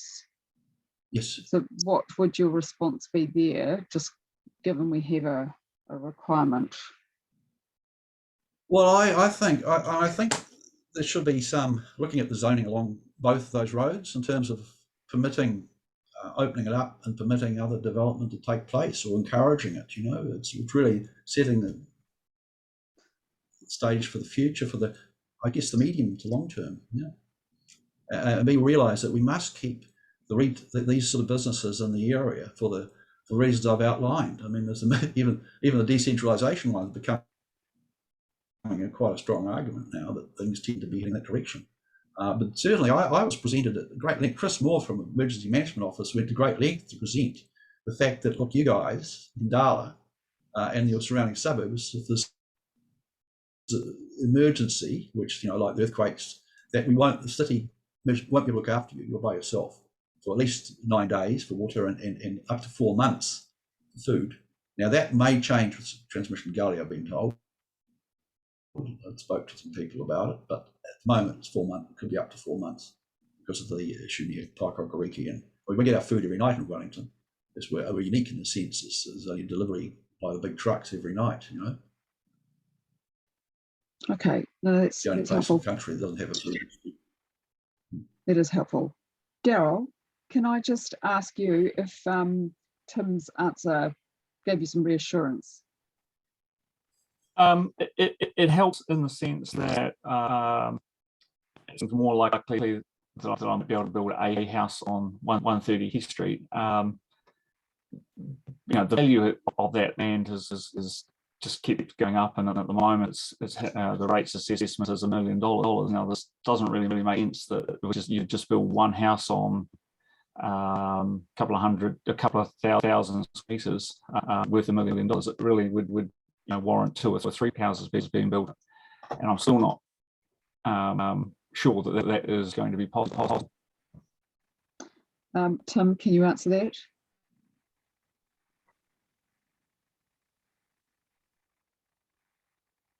Not sure. Tim, are you there? It's a fair point. Look, what the rules allow is you to build a house on a vacant site. Yeah, the rules do allow for one house, but you're right, they wouldn't allow for 3 houses to be built there as right. But just bearing in mind that the rules aren't a stop no more, it just opens up the door for a resource consent process to decide is can you hear me all right? No, not really, but I think I got at least that No. you can't build them as 3 as of right, but there is a resource consent process where you can consider those issues. Correct. Right, okay, right. Okay, so Daryl, in that case, then the next obvious question is, does that address your concerns? If yes, you may still be able to, it's just that you'll need resource consent. Well, I guess that means you have to go through the consent process and see what happens. But SNA designation, changes the likelihood of that sort of outcome. And I guess fundamentally, still struggling with the question. I think one of the other submit asked question as well is, how fair is it to take private land under undesignated designation when there's plenty of green space already in Wellington, and certain people are being singled out, having properties in their backyards, whatever, added as essentially more green space with no compensation. That's really my issue at the end of the day. Okay, thank you. Sorry, Terry, did you have a question? I was just hoping to clarify on Tim's point because he cut out. So would it be potentially possible to say for Daryl to build 2 homes on that land? Is there the potential, if a resource consent process goes well, that could happen? Yes. Okay. Yes, 100%. Yeah. All right. I was just looking to clarify that because I think I jumped. And welcome there, Foster. Hi, Andy. Andrew, sorry, question for you then. Does this meet some of your concerns having listened to Tim? No, not at all. I was aware that there was a process where you could apply for a resource consent, but remember what you're doing is replacing a right that was previously there to do what you want with one's property with a process where you need to seek permission, and you may or may not get that right, and that unquestionably reduces the value of that land, and it's a land grab. It's if you want to reduce the value of the land, you should be looking at paying for that. So no, it doesn't. I mean, I accept that there's a process where you can apply for the right to do what you previously had a right to do anyway, but you are it's still a process where you have to apply. So there's still a loss of value to those landowners, and I think lots of green areas. It's people's private property; they can do what they want with it. And just another question then. Do you kind of agree with the idea that there is a sort of a common good that we all try and work towards? So we do protect heritage buildings as well. That's my space from inappropriate development for the benefit of all. Or is it that you just continue to believe that there is enough green space for the public? Oh, no, absolutely. What we call them in economics is externalities. So you walk past someone's nice garden and you get like a value from observing the nice garden, but you don't pay for that. So yeah, it's a common problem in economics, but yeah, I think and I do accept that there are some limits, but I think the general principle is as long as you're not hurting anyone else or hurting anyone else's property, you can do what you want. Yeah. But yeah, there is an economic principle of whether someone should pay for observing the nice garden or not, or whether they just take it. But I think, most people that own the land, they actually want to do good by nature and stuff. Like people are actually looking after the land just by taking their own private decisions because they have a shared desire to have a nice looking city. So it's not as though people are going to rape and pillage. Like people are actually taking care of their land and making sure that it has trees and so forth, etc., looked after. So I think, you know, like it goes both ways. Like people are actually doing the right thing anyway. And so just one last question then. The amenity is important. We've heard lots of arguments about that. What about, we're talking about protecting biodiversity, given the ecological crisis that we're also facing. How then does that be factored into conventional economics? What is the ecological crisis? That our ecological systems are failing because of human interventions. The ecological systems which keep us alive. Yeah, I think, you know, that's mostly about population growth. Like, but yeah, again, like economics says that there's a utility from having a nice environment, and private landowners don't care about that. They don't care about other people's utility. They care about their own utility. So they will make decisions that maximize their utility versus others. But, you know, again, that's not what we observe. Like, people actually do care about the society that they live in, and they do make decisions overall for the benefit of society. But economics says that, again, you could, that they will seek their own benefit over the environment. Okay, right, that is useful to have that clarified. We've got 3 minutes left. Is there any just final questions, Mayor Foster? Yeah, look, Andrew, thank you, and sorry for only just getting back into the office to hear what's the conversation. I always like it when people talk about economics, but you said provided you're not hurting anyone else. But I think that what Councillor Pannett was raising is if there is an externality which is an effect on the environment. The environment is there, well, to some degree, regardless of us. But is that, how do we take that into account? How do we deal with that if it's not the way which is being suggested at the moment? So in terms of, like, you know, it's analogous to like industrial pollution. So there's actually, like, should the polluter pay, or should the other people pay the polluter not to pollute? So there's two different approaches. But you know, obviously, pollution is like an extreme example where you're actually hurting other people. But yeah, like someone building on their own private land, it's not quite as extreme as pollution going into a river or something, but the same principles apply. Yeah. You can take that society should pay for that, or that the private property owner should pay for that.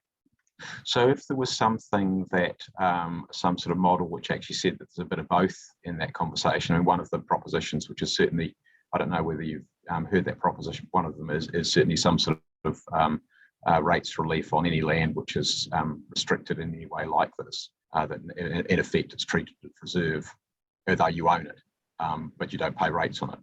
Is that part of the thing that could be part of the public, or the wider public going, well, you know, we recognise that we're paying compensating the landowner for the loss of value in their property. Yep. Yeah. It's a mitigation. Yep. Yeah. Okay. Well, thank you for that. Thank you. Interesting issue. Right. We have now come to the end of the session. Councillors are just going to have a little break and a chance to do any emails that they need to do or whatever. Look, public participants, thank you so much. I think there's some really useful and interesting points that you've raised, and so that will be debated and discussed and analysed. So thank you very much, and I hope you have a good day while you're working online. Good day. Thank you all. Thanks, everyone. Very informative. Thank you. Councillors, I'll see you back at 11:45. Thank you. A warm welcome to this forum today. We really look forward to hearing what you've got to say. So we'll just quickly introduce ourselves and then we'll get started. Councillor Condi, would you like to start with introducing yourself? Sure, kia ora. I'm Councillor Jenny Condi for Takapū Northern Ward. I live out in Tawa. And I'll pass it to Phil Kelleher to introduce himself. Yes, Phil Kelleher. I've been involved with the Mount Vic Planning Group, Mount Vic Heritage, and more recently Live Wellington. And you'll tag it to, sorry, we'll just all tag. Oh, no, just this is my own personal. Oh, right, sorry. I'll do it. Sarah, would you like to introduce yourself? Kia ora, I'm a council officer for the District Plan team. Thank you. Steve.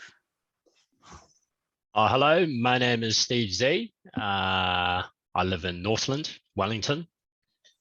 Very good suburb. And yeah, nice to meet you all. Thank you. Terry. Kia ora.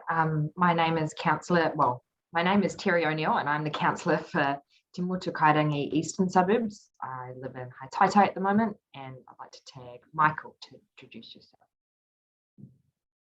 Kia ora koutou, everyone. I'm Michael Ellis. I'm a newish resident of Crofton Downs. I've just been here for 6 months. I'm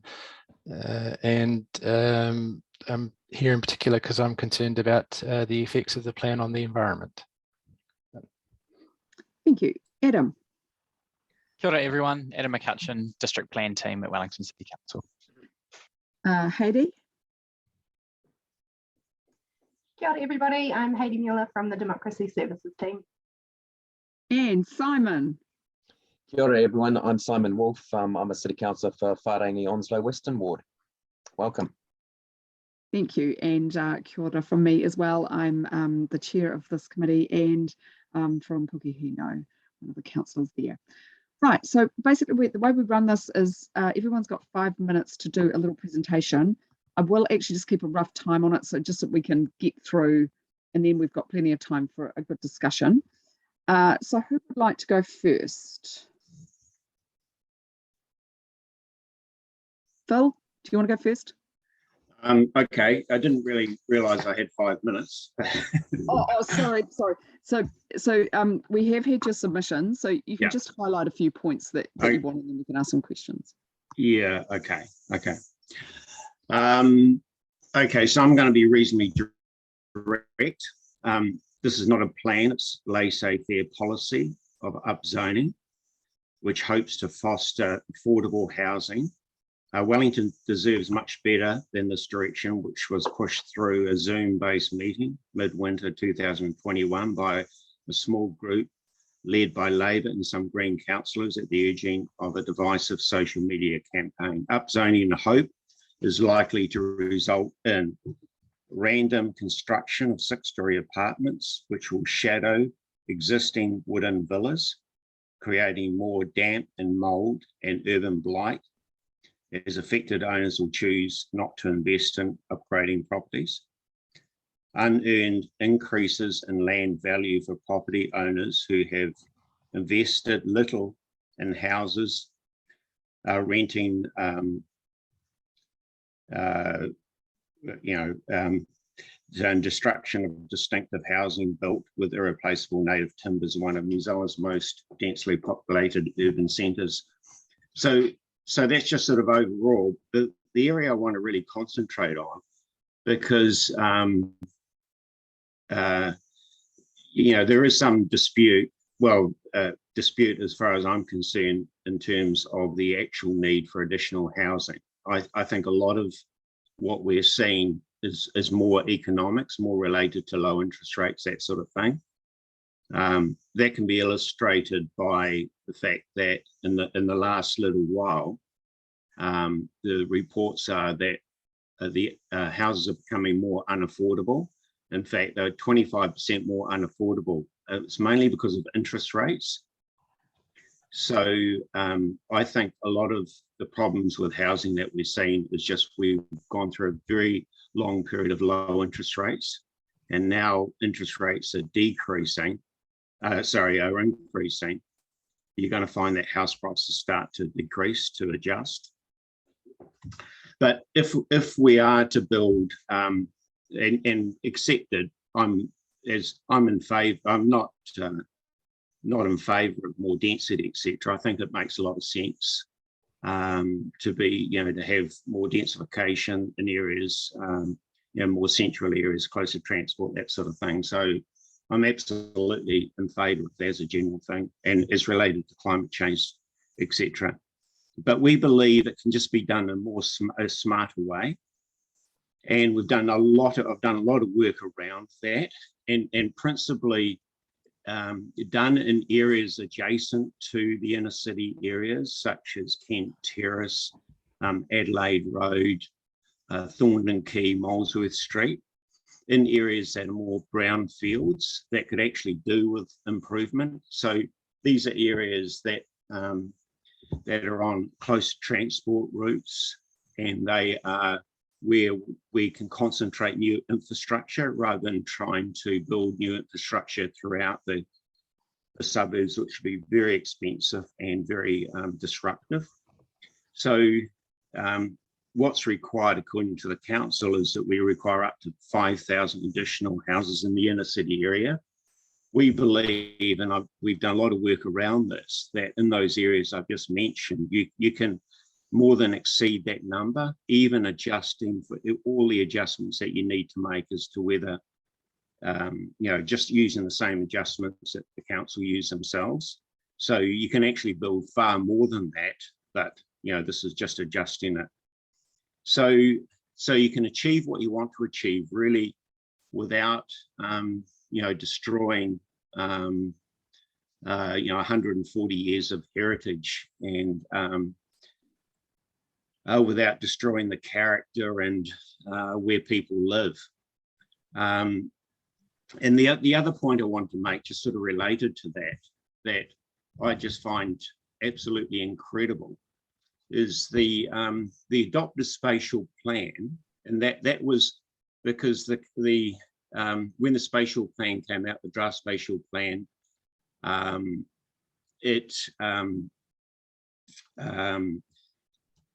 so it was changed by the planners after receiving feedback. These are professional planners, saw all the feedback from residents and others, made some changes compromising, and that was basically thrown out. And what they called the adopted spatial plan, which was really the councillors that voted on this, ignored the planners, ignored all the feedback. Now, what they did was increase the areas or decrease the areas of protection. So now what this does, it allowed for 200 to 300 additional dwellings. So council's own figures, but at a loss of heritage from around 50% of the areas that were protected before under the compromise the planners came up with, down to 30%. So you go from 50% down to 30%, and we get 200 to 300 more dwellings. Now that just doesn't make sense whatsoever. So I think that's just an illustration of having a political agenda that really has got no basis in reality. So really that's, there is a better way of doing this. That's my main point, without, sacrificing, our what people really value in Wellington. It was incredibly clear and right to time. So thank you, Phil. We'll have some discussion later. Right, Michael, would you like to go next? Thank you. Yes, sure. So as I mentioned, I'm a relatively new resident in the Wellington city, moved here from Lower Hutt about 6 months ago. Have been heavily involved with the Friends of Waifutu Stream in Lower Hutt and continuing to be involved with them. We went through a similar process with the district plan in Lower Hutt, and essentially that plan is very similar to what Wellington is proposing, and we provided some input into that, and we think that the district plan in Lower Hutt ended up in a good place because they took into account the impact on the environment of intensification. So in a natural environment, rain will permeate the ground, it'll be soaked up by vegetation or soak into the water table. So it more slowly enters into streams and rivers, and you get a very rare would you get flooding in those environments. You add in urban hard surfaces and all that water gets taken to streams and rivers very quickly, overwhelms them, and you get flooding. Also, hard surfaces allow pollutants to enter waterways, so you get oil and rubber, tire rubber from roads. Every time it rains, they get washed down the drains and into waterways. You get the litter gets taken down there, and then you also have issues with deliberate dumping of some chemicals like paint into our waterways. Also, all the urban hard surfaces, you end up with more erosion and slips. I mean, we all see the massive slip we had in Nio Gorge a couple of years ago, and how that's taking 2 years to remediate. You also, with the less vegetation, it won't hold the steeper surfaces. So essentially, if you continue to develop, you will end up with a whole lot of negative environmental outcomes, which that really needs to be balanced with the need for more housing. So there are some things that the plan could do. For one, would be a compulsory stormwater retention tanks to be included on all sites. These tanks would hold essentially the amount of water that would normally be retained by the ground if it was undeveloped. They have a small aperture for outflow with an overflow, so that once the tank is full, it won't flood back into the area. And then what that does is it means water more slowly enters the waterways, and you can filter out any pollutants. I would suggest that these be compulsory for all multi-unit developments. And for single unit developments, these properties should have water tanks to capture the rainfall. And also would suggest that those tanks be used for non-potable use, such as gardens and the toilets. Now, I've heard some people say, well, people just let them fill up and then they're no use to anyone. You can nowadays get smart tanks. What they do is they monitor the weather, and when heavy rain is forecast, they'll actually drain the tank out ahead of the rain, so that it can fill up again. So as I said, I think these should be compulsory on all the new standalone properties as part of the plan. And then finally, I'll just say that as part of the plan, a thought needs to be given to the council infrastructure, needing to change it from drains and pipes to softer controls. So using things like rain gardens that prevent water from entering waterways and also capture pollutants. I think wherever the council is doing some sort of hard surface development, like a stormwater drain or a new parking area, that these be included in. And also that the council should look at retrofitting them into the existing hard surface areas like the train station car parks. And that's essentially what I wanted to say about the plan. It was very clear. Thank you so much, and definitely have some questions when we're finished. Right, thank you. Steve, would you like to speak now? Sure. So I would like to discuss about just a particular site in 24 Grumman Lane in Newlands. What we'd like to essentially ask the district plan to do for us is to rezone this area as a residential zoning, because it's currently listed as rural. And the reason why we want to ask the district plan to make this change is because this part of Wellington has experienced significant infrastructure and housing development in the last 10 years. And currently the rural setting being in the middle of the Wellington city, in that northern area, I think it needs to be reflected to what the city needs, which is more housing. But we also recognise a lot of the ecological and visual things that we want to try and protect is for the benefit of the Wellington city community. So with our site, if we're able to get the residential rezoning complete, it's very likely that we'll be able to include develop develop further, probably 16 freestanding houses, not multi-units, but these sections will be approximately 550 square meters in section size, and be able to offer potential home buyers in the area to live in a 180 to 200 square meter house, double garage. And so, yeah, we think that with the need of more housing in Wellington, this is kind of a obvious area because there's already a development there, Point 360, and the fact that we, if we get it changed to residential, it'll just make it a lot easier for people to, yeah, live there, and also for us to provide more housing for people. That's it. Thank you very much. Thank you. That is incredibly clear, and you have all been great. So now is the time for some questions and discussion, and there's quite a lot in there. Actually, the officers, I'm just wondering if you could respond to Steve. Will you be able to provide an individual response there to his request? So we received quite a few rezoning requests through the consultation process, and each of them are being looked at on their merits. When we get to the proposed district plan stage, our section 2 reports about any changes that are being made as a result of submissions. Okay, so people should be able to see those individual requests. They will in the section 32 report. Okay.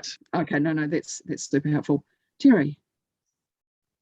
Thank you, Chair. I have two questions. My first question is for Phil, and my second question is for everybody.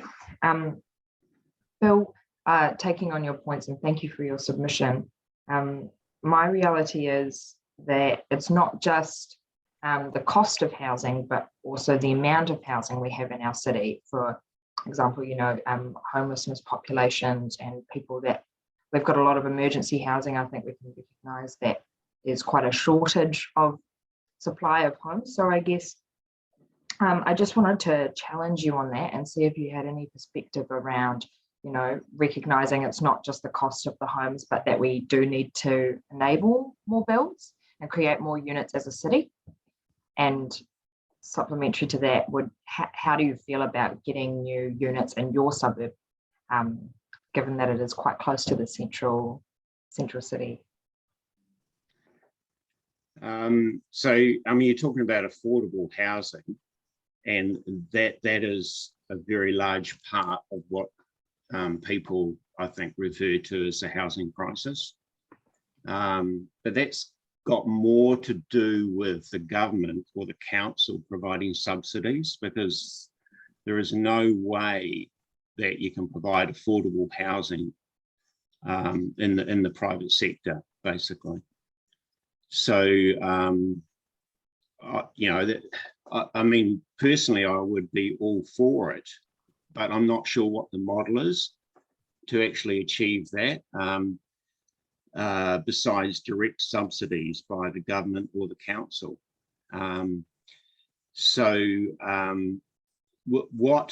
What the plan, somehow people believe if you build more houses, then they'll become more affordable. But I just don't understand the rationale for that, the reasoning. Yeah, I mean, I understand the law of supply and demand, but it doesn't work quite the same way. And you know, we all, you know, for example, I mean, we all know about the inflation that's happening at the moment, particularly in property prices. So they're getting, sorry, in building property, so they're getting more and more expensive. And developers aren't just going to build, developers will tend to build houses that they can make the most profit from. You know, for example, the development in Pūroro Street, I'm not sure whether you know about it, where they had 3 very rundown old villas, and a developer is now selling off the planned townhouses there. Now they're sort of over 3 stories, you know, very, very tight, you know, about 100 square meters or something, very small spaces, but 1.5 million. So there's a heck of a long way, and that's an example. So there's going to be about 14. So that's the example of what you're actually going to get in Mount Vic. So how do you reconcile that with what you're suggesting? Because that is providing more housing than what there was there before, and that's an example of what is happening, or what will happen. So I'd put that back to you.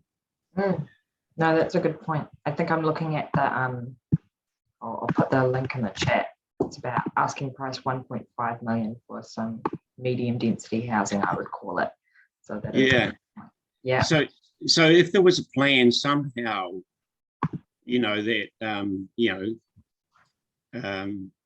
developers would be building houses that were so-called affordable. I'm not sure what that is, 500,000.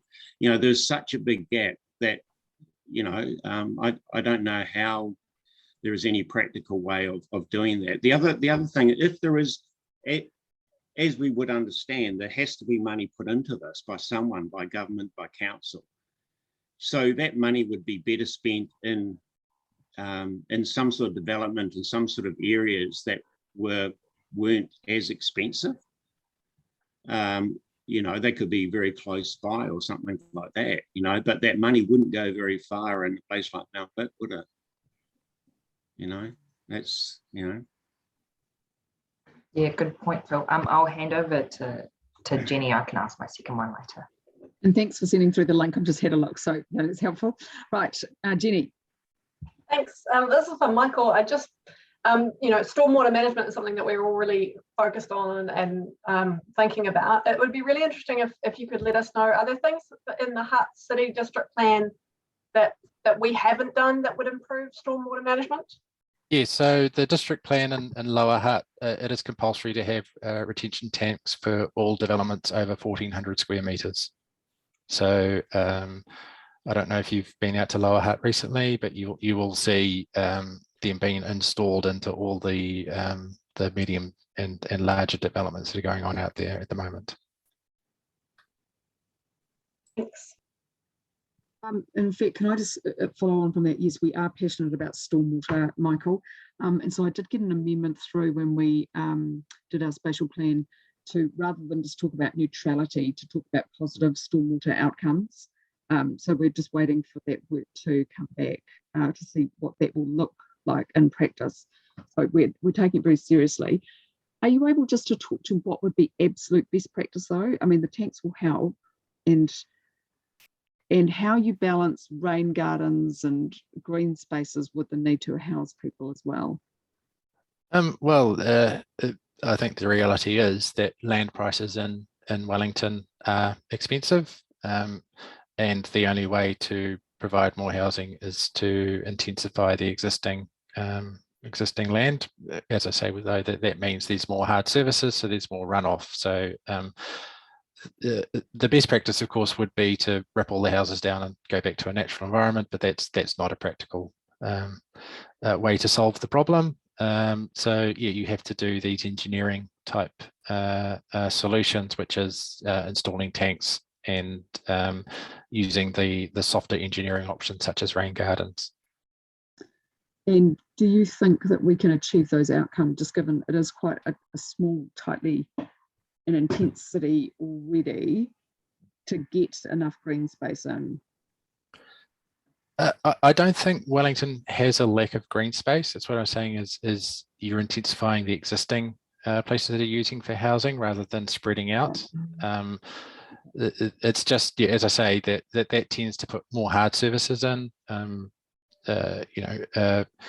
I think the big example I could point to is Tokyo, which is a city where there is essentially only green spaces along the rivers because they have paved the entire area, and so they have to have very wide and very high stop banks to prevent flooding, because essentially every time it rains heavily, the rivers flood. So they use the space between the normal flow of the river and the edge of the stop banks as their green space, which I don't think is a model we want to go down. Okay, no, that's helpful. And sorry, we've got someone new to the conversation. Hi. Good, it's James Munro here. Glenn, I'm sorry I'm a bit late. I had a alarm emergency at home, so I couldn't call in because the alarm was going off. Oh, no, not a problem, James. Would you just like to take your 5 minutes now just to outline your perspective, and then we can continue with questions and discussions? Yeah. Kia ora koutou. My name is James Munro. I'm a resident in Wadestown, and I appreciate the opportunity to come and speak here. The main thing that is a focus for my interest is the SNA aspects. I don't know if you want to talk about that now, but basically we've got a lot of native bush on our section. We're one of the larger sections in Wellington in terms of just areas that's in bush. Sorry, in Wadestown. A lot of it is exotic. There is quite a bit of native. We're trying to remediate it and we're planting natives, we're doing pest management and trying to restore the place. So we, to that end, we're absolutely on all fours with the need to protect our native flora and fauna. But I have real questions around the SNA approach. It seems like a very blunt instrument and one that is inevitably going to alienate landowners from the process. I have tried to engage with members of the Environment and Resource Committee repeatedly by email, by bespoke emails, not mass emails. I have not had a single response, so I found that quite disappointing. My view is that this is a shared responsibility. We are kaitiakis of our land, and we should be trusted to get on board, and we should be, if we aren't, we should be helped to get on board. And we should be working alongside each other. There is some perverse incentives in the SNA idea, in that it does incentivize landowners to destroy land that or to destroy and clear native bush if they see it, rightly or wrongly, as causing a problem for them down the track, particularly where they carry a lot of debt or are in those situations which a lot of landowners are. Please tell me I'm running out of time. The other thing I'd like to just note, and I think that the test that's been applied is very one-sided. It's based on aerial photographs. It doesn't take into account the nature of the bush that's there, or the green space, and also it's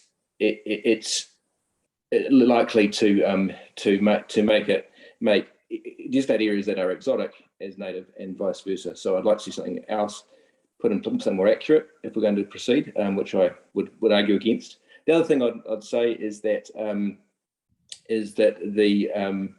it seems very one-sided from a community perspective. So if landowners are going to have to protect areas, maybe there needs to be offsets around either rates reduction, low or no or discounted resource consents if it is impacted on by the SNAs, to maintain the value of land and to make sure that people are not feeling that they are alienated from the process and the idea of protecting our fauna and flora. Other than that, I do have real concerns around property value impacts. Your own research has said that. For us, we're on two sections. It would encompass, an SNA would encompass one of the entirety of the section, which means that practically we couldn't do anything with it, whether we want to do it sympathetically or not. We've also got concerns around maintaining driveways and access, etc., and what that would mean for us.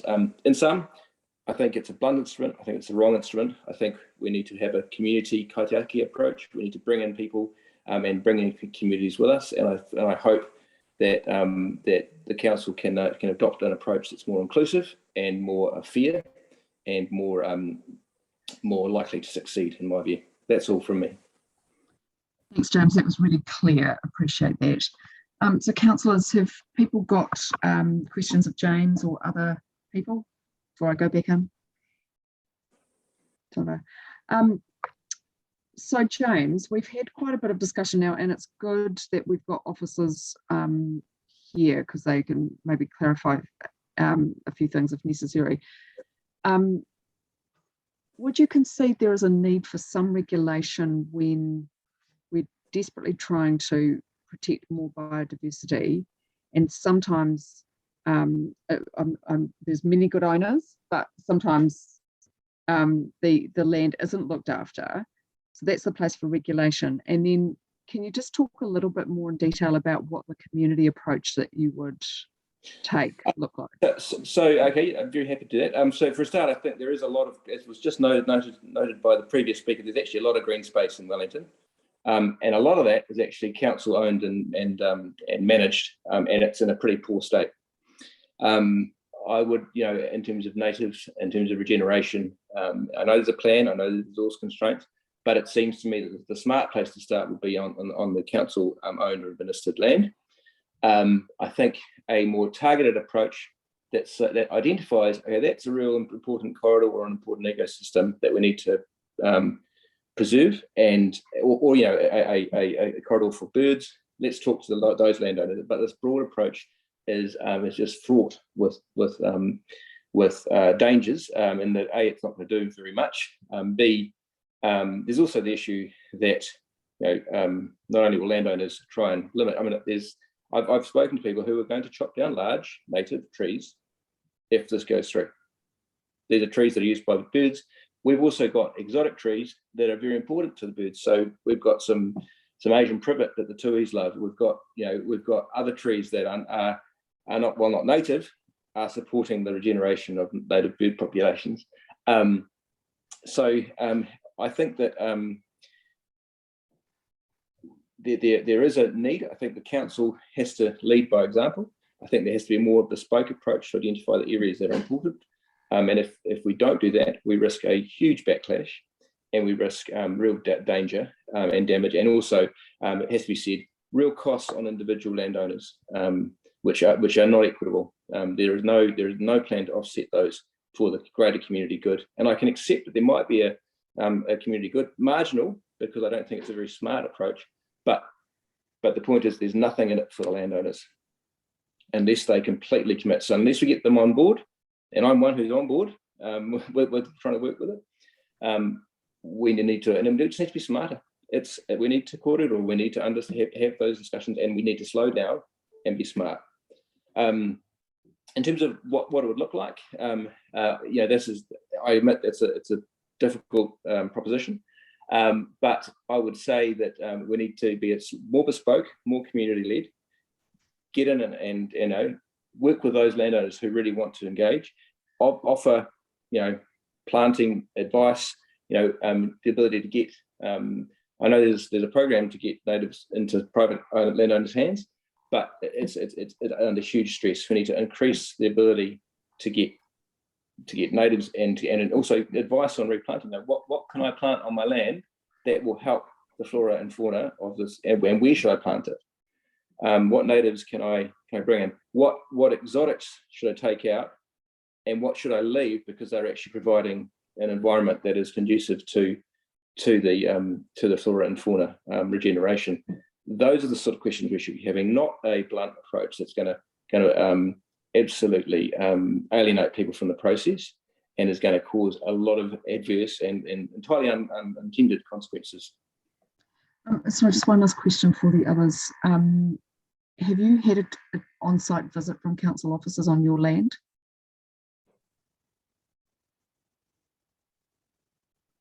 Sorry, did you hear me?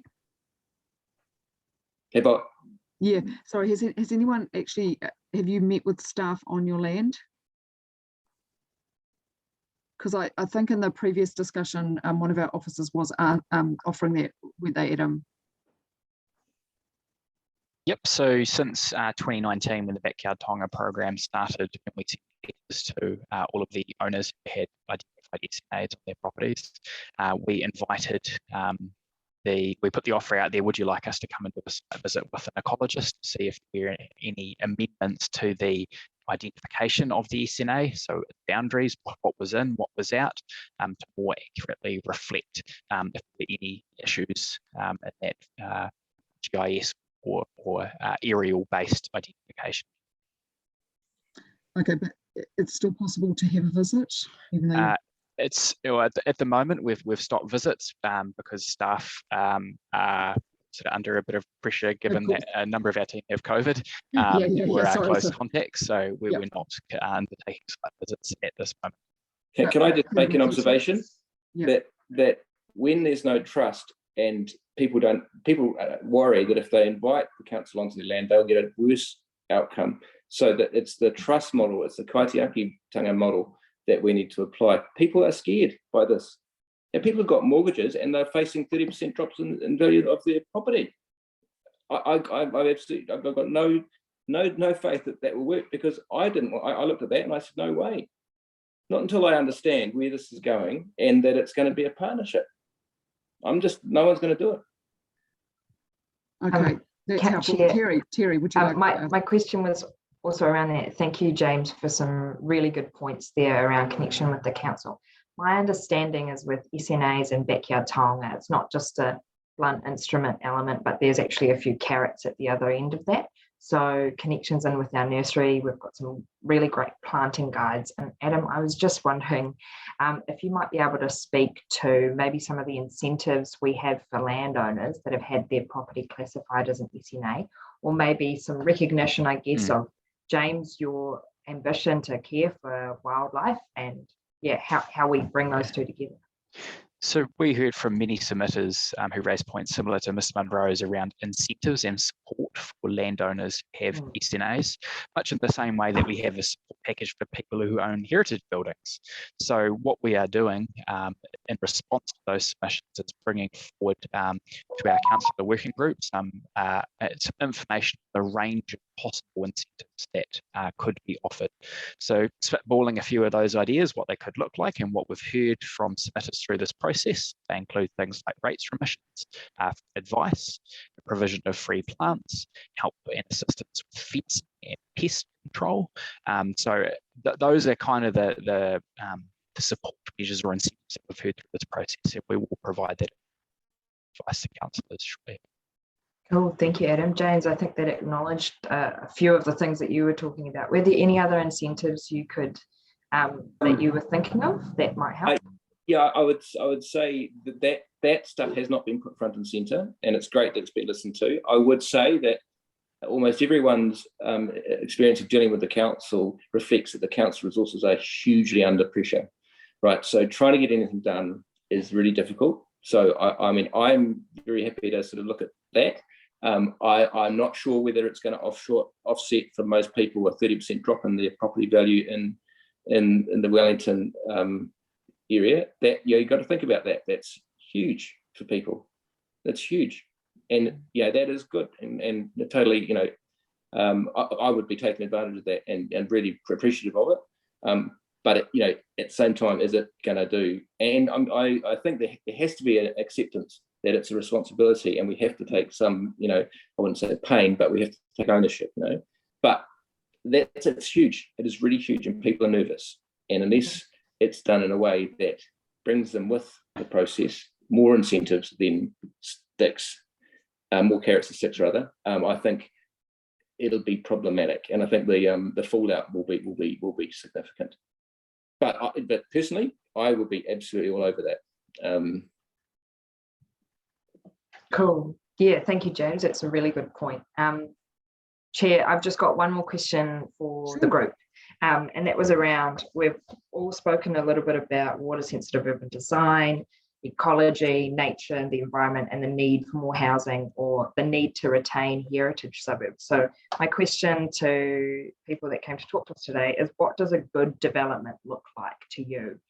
Do you have any apartment blocks in your suburb that you really like the look of, or in Michael's case, it might be permeable surfaces and good water drainage, or Phil, you might be looking for different things, or Steve, but yeah, I was just curious about what looks like a good development to you, and I'm a little bit interested in higher density developments as well, like what works well with community. Can I start? Yes. I think what looks good to me is what Kaingaroa are doing with is it Arlington, the one they're just starting to build at the moment. I'm not sure whether you've seen that. So I think, it's interesting, because I don't think they're very good at as a landlord, but I think they are pretty good in terms of the way they go about building things. And I think if you think about what they're doing there, you know, they've got buildings of different heights. They've got communal areas. They've got, you know, community facilities. They're looking at it as an integrated kind of community perspective and the rest of it. I think that's, I mean, and it doesn't come cheap. And I think that they, the way they go about it in their community consultation before they, it was one thing I was really surprised about, because I did a bit of an audit on all the apartments being built. Then I came across what they were doing. And I actually thought they were a really good example, because they're an institution that actually has a lot of skills. They have sort of architects, they have engineers, and it's what the council has lost over the years. It used to be able to do all of these sorts of things, and now all it does is policy. And as you've seen with what James is talking, you know, good ideas, we'll probably agree pretty much on the same thing that we actually came down to. It's just how we go about it. And the thing with Kaingaroa is they've got the ability to actually manage it internally, where the council has lost that ability. So I think if you want a good example, that's the sort of thing that is not only good for the residents there, but it's also good for the local community. So yeah, I think that's, you know, it's a really good, you know, really surprised me, to be quite frank, to see what they were doing, how they were going about it. Thanks. Anyone else? Yeah, I mean, I might just add that, so at the moment I'm doing a development that is yet to be consented by the Wellington City Council for a development happening in Kelburn, and our objective was to build 4 apartments. And I think it's critical that that the public is aware that the council is there to discuss with people and help people develop things that will be beneficial to the city and to the wider community. And I think that's really important, because when I first started doing my role, I kind of thought the council was, you know, the big boss, and then we had to ask for permission and it's up to them. But actually, after dealing with the council for the last few years, I've, you know, got to know a lot of the council people, and they've all been extremely supportive. And one thing that I've picked up is that the council is looking for smart solutions. We're very, very restricted with the amount of land that we have. And if we're looking to intensify, we need to provide those things like Phil mentioned, you know, outdoor spaces, community areas and things like that. And as a good, I think any good developer, they will try and take that on board, as opposed to building, you know, that property in Mount Vic that was sent through before. You know, it's just like, you know, small houses stacked up, maximum profit. And I think that is what a lot of people perceive developers as being. But going back to our developments and the rezoning for 24 Grumman Lane, sorry, I didn't touch on before, but we have a half of the section which is say targeted by and mentioned by the council is potentially being SNE, sorry, SNA, and but we actually support that. So in our proposal, what we actually like to offer to the council is say, hey, look, we appreciate this recognition of this area, and we will be happy to offer that that half of the section, because it's quite a large section, as a protected area. So I think it's just a matter of working with the council and keeping the dialogue, and yeah, not be afraid to email and yeah, it'll be good to get account. I mean, I've always had good replies from council, maybe a few times, but sorry to hear, James, that you haven't had a reply. Can I ask Steve, how much are you marketing those 4 apartments in Kelburn for? They're going to be rental properties. So yeah, also students maybe, or yeah, professionals. I mean, it's right next to the Kelburn shops, next to the bus stop. Yeah, so and we recognize, you know, this is a really good area, and we've done things like we're putting electric car charging, bike charging, outdoor spaces that is not huge, but you know, we're thinking about how can people grow tomato plants, or you know, anything like that. And the topology of the section is actually sloping, So rather than just us building a big box, we've actually designed terrace apartments. So it actually goes with the contours of the land. It's not going to provide too much shading for the neighbours, and obviously privacy and security is really important. So we've proposed putting certain fencing that's visually appealing, and also better lighting for the surrounding perimeters of the section as well. I think I know this right now. Just one quick question. Is it economic for you to build a 4 to or even 6-story building in Kelvin Village? Sorry, say it again. Would it be economic, because there is some upzoning in Kelvin Village, would it be economic to build a 4-story building there? Just one unit or 4 units? Oh, sorry, a 4-story building, like, so a bigger building. Economical. Yeah. Depends on the section. So I mean, if it's flat, it's obviously quite good. I mean, our development on the sloping site, that is already 4 stories, because it's going with the topography of the section. Okay. But I mean, generally speaking, if you have a flat section and you just build a box, that is the cheapest, but it's probably the most ugliest, and we definitely don't want that. Love to have another conversation with you. Now, would anyone else like to just keep answering Terry's question about what good looks like? Michael, do you have any view? I think just essentially the points I made, as long as that's been incorporated into a new development, I think that's what I would consider to be good. Okay, and James, what good looks like on the SNA areas? Oh, sorry, you're on mute.